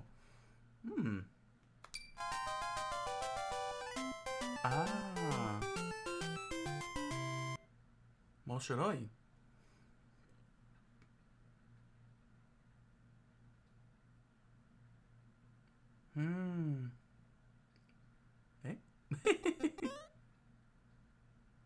あー、パズルのゲーム。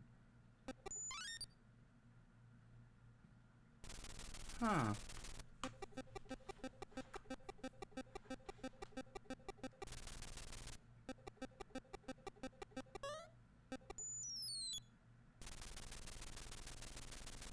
うん、ハート。うん、心。うん。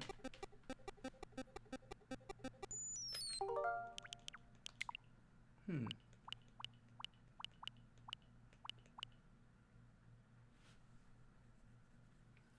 ダイバー。あー。うん。Fire Emblem. It's like Fire Emblem, looks like. うん。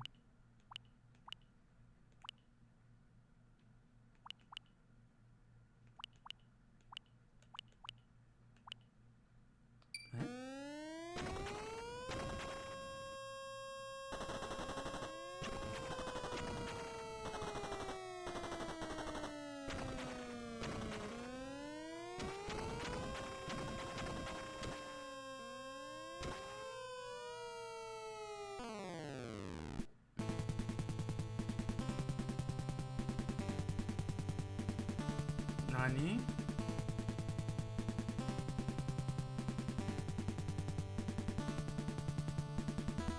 これは何ですか？ね。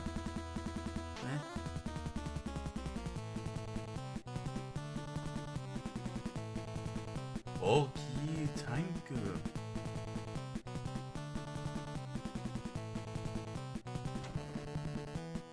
This game is overcompensating.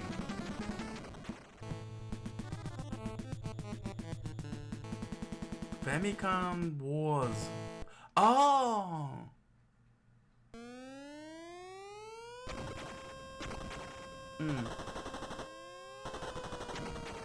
Alright. Well, I'm gonna pick a game. Alright. Gonna take a break, everybody, and we're gonna do overtime. I'm gonna play one game for 30 minutes. I'll pick something out. There's a lot of interesting games here. Maybe... I don't know. There's gotta be something... Some kind of platformer. Star Soldier? Well, we'll see what happens.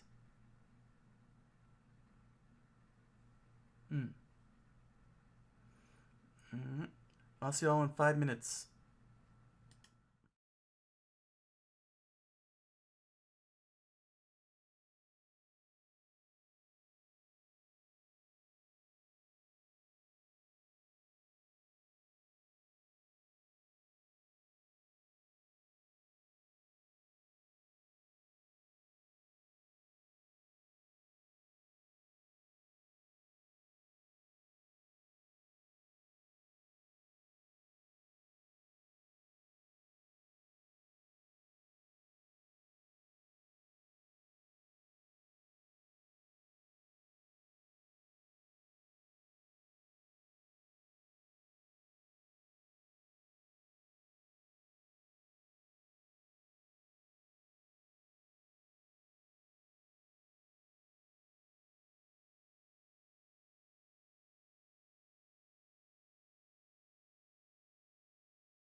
Tadaima, minasan!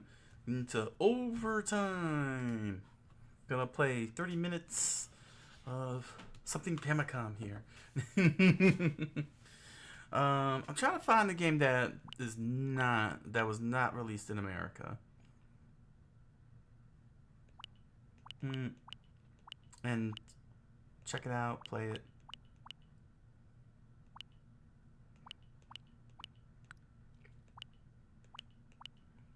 Man, the box art in Japan is funny.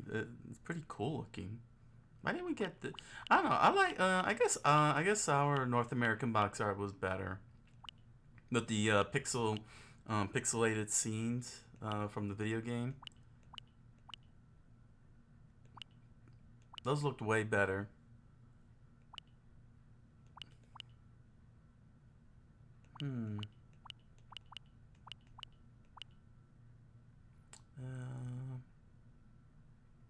Twinbee.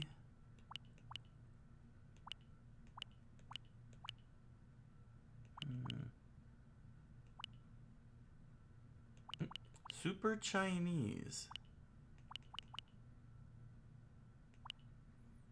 Oh, what's this one? Oh, is this Rygar?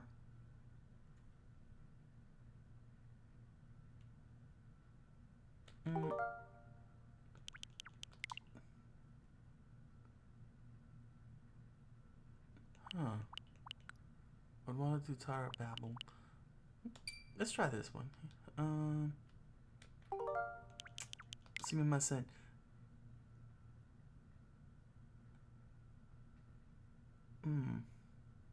Aragosu no Senshi.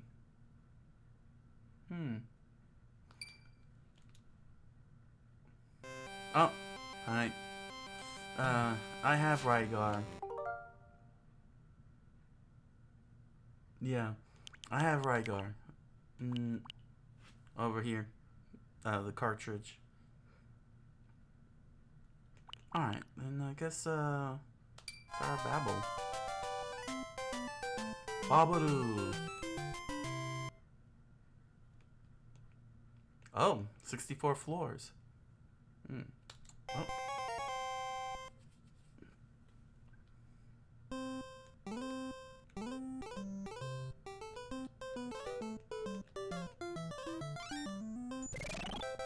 Eh?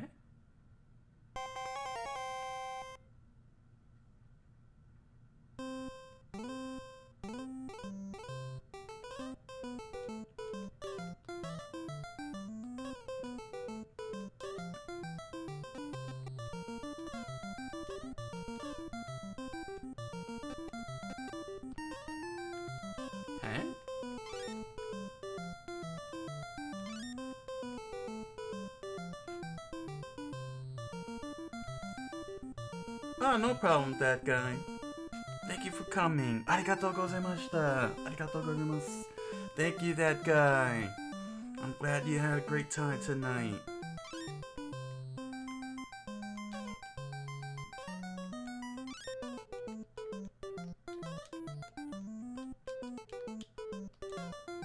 You have a good night. And see you next time.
Okay.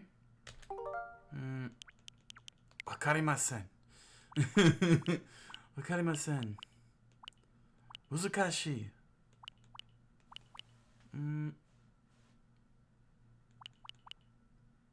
ガンダック。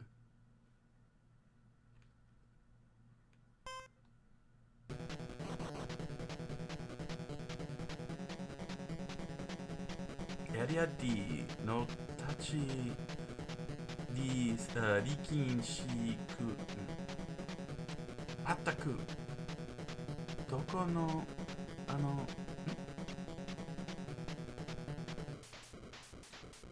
あ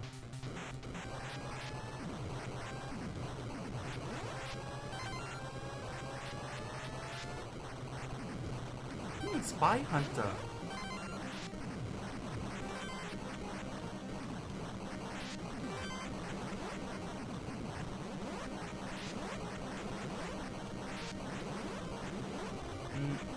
It's like Spy Hunter.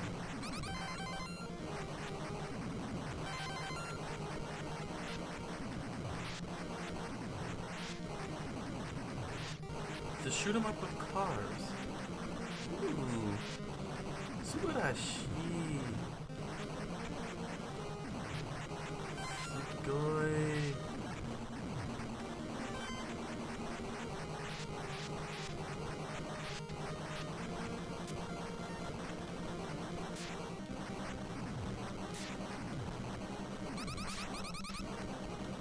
ねえ。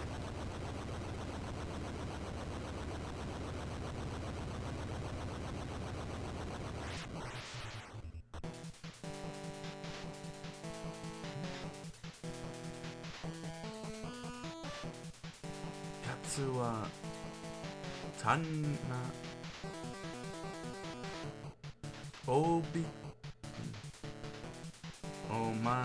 おまけにキスとりあえず航空の誰だ隠れてないで心配さすとも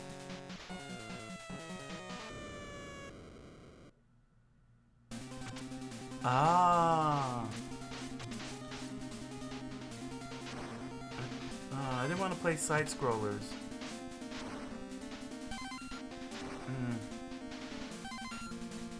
大丈夫 Save.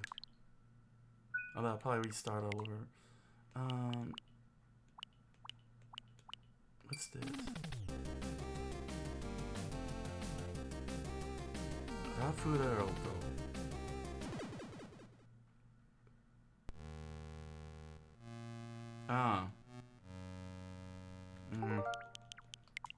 大丈夫。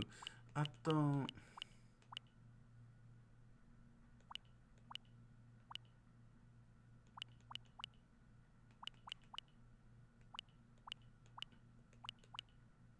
スターソルジャー。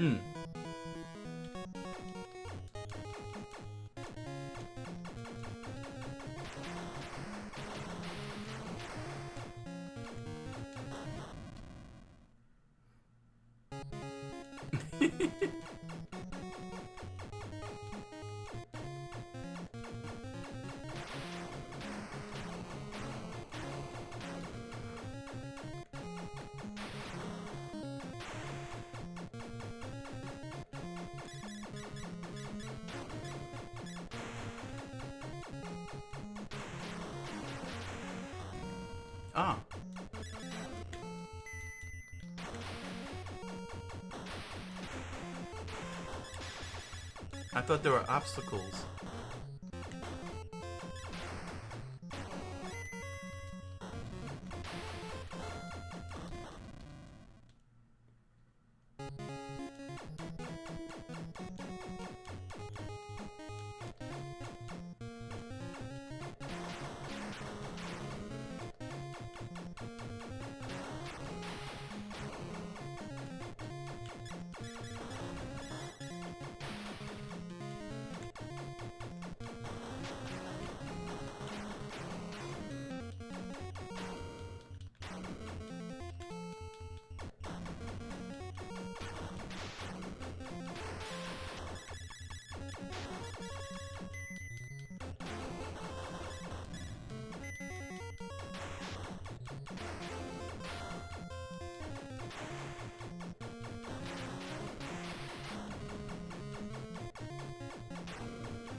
Ah.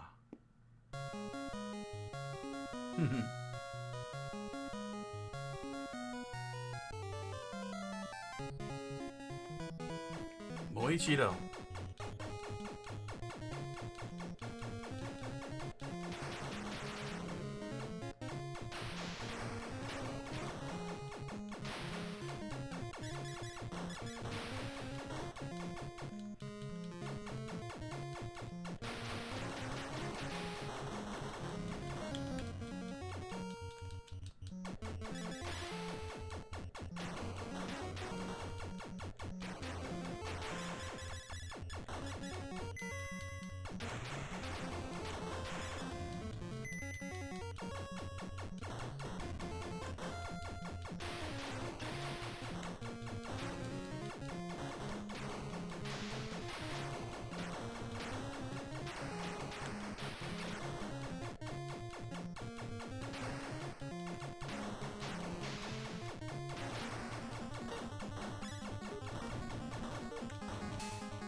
This is a long stage.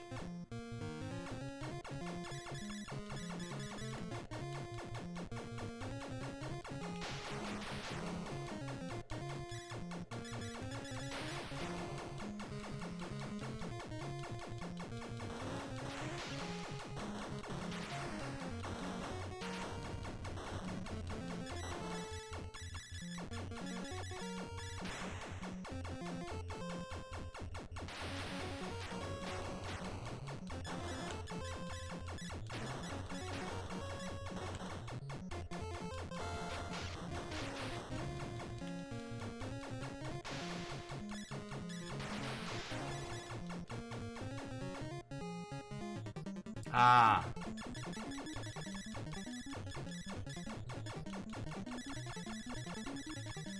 Here's the boss. Yosh.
Oh.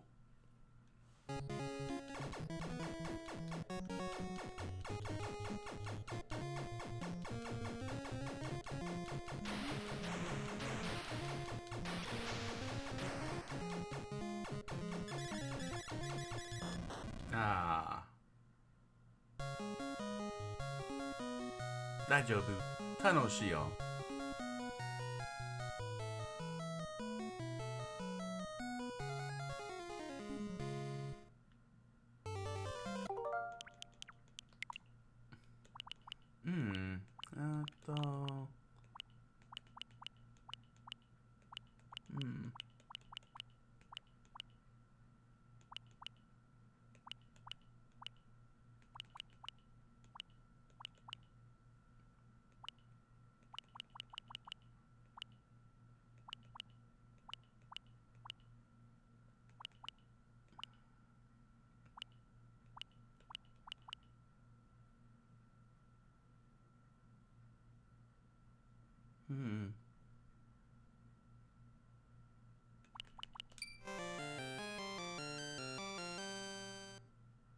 Hmm. Ninja Jaja Maru-kun.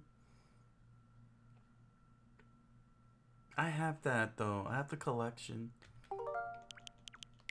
I can always go back to that.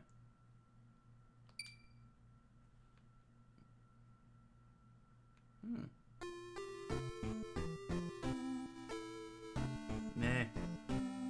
Oba-chan. Hai. Dana.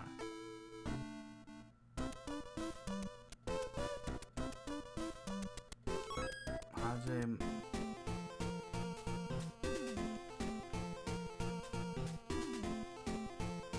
Huh.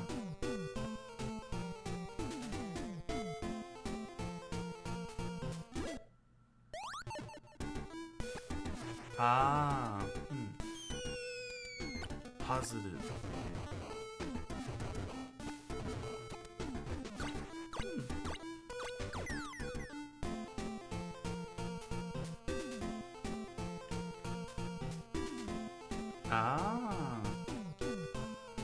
Oh, 面白い。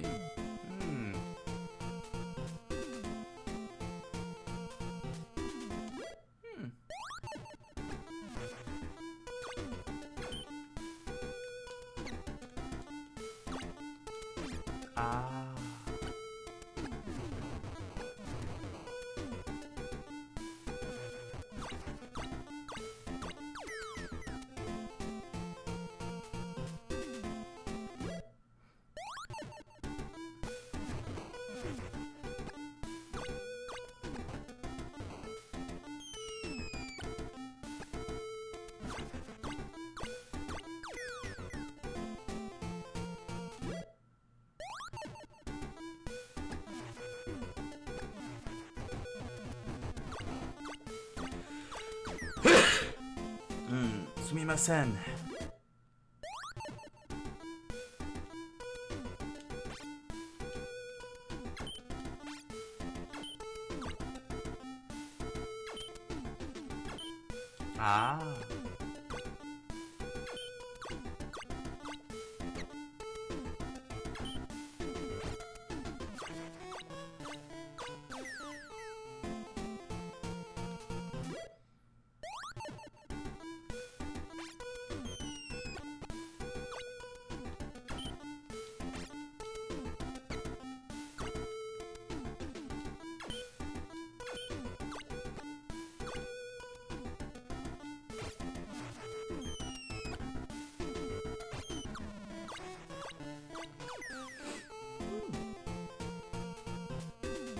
楽しいよ。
巻き戻し。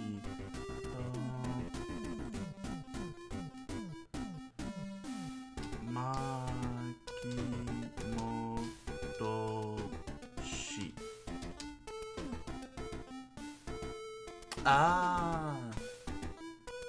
リワインド。はい。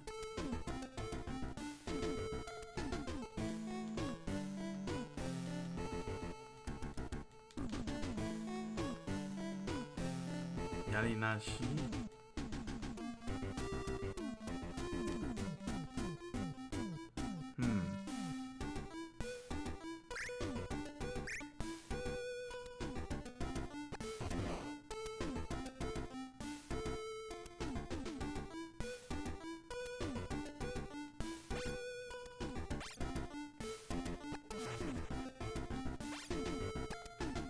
Ah.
Ah.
Ah.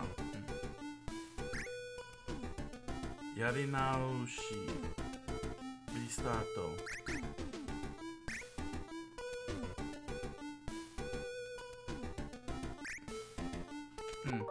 大丈夫。セーブ。はい。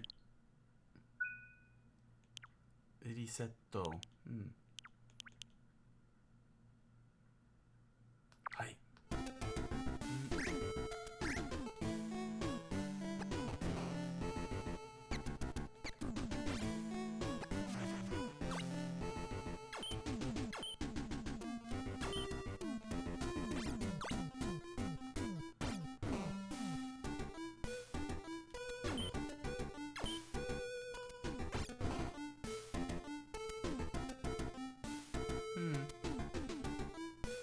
大丈夫。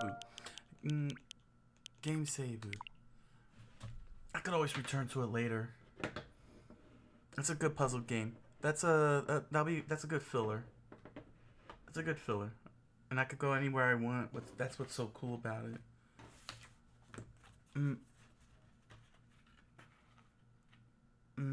I don't know the name of it. 大丈夫、大丈夫。皆さん、ありがとうございました。ありがとうございます。Thank you all for joining me. Thank you all.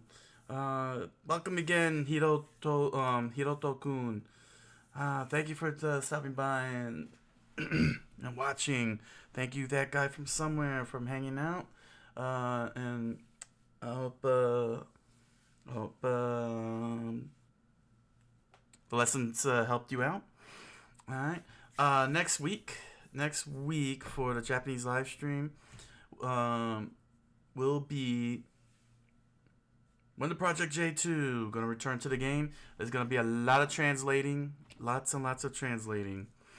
So get ready for a very, very, very long campaign. I think I think I'm going. Also, jump back into NSO, of course. But yeah, it's gonna be a long campaign. I think I'm going to stick with that until October, and that's when I'll jump to Castlevania. For those of you here on Twitch and Tears of the Kingdom, gonna be playing through that. Gonna redeem my mistake and undo my mistake and get into Tears of the Kingdom again, and I'm going to beat that game. I'm gonna beat that game and be done with it. Yes, indeed. And rectify that mistake. Should have panicked. I think I'm gonna go into volition forms for the verbs next week, because I just realized where's the volition form at? Let me find the page. What page was the volition form in? Page 74. Okay. Yeah, I'm going to jump. Yeah, I'm going to deep dive volition form.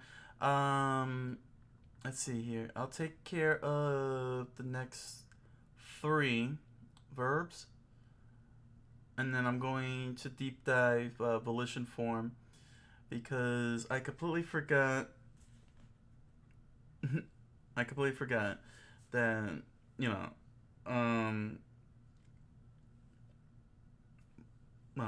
I'm gonna deep dive volition form. It's very easy. It's the same thing as causative and passive forms.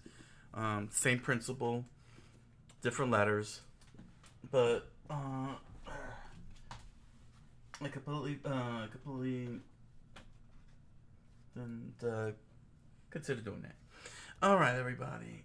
皆さん、ありがとうございました。ありがとうございます。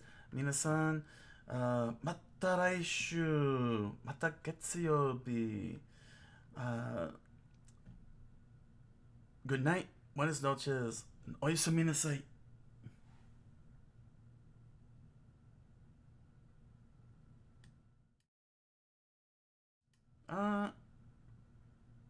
Polar bear. You take care, polar bear. Thanks for stopping by. ありがとうございます。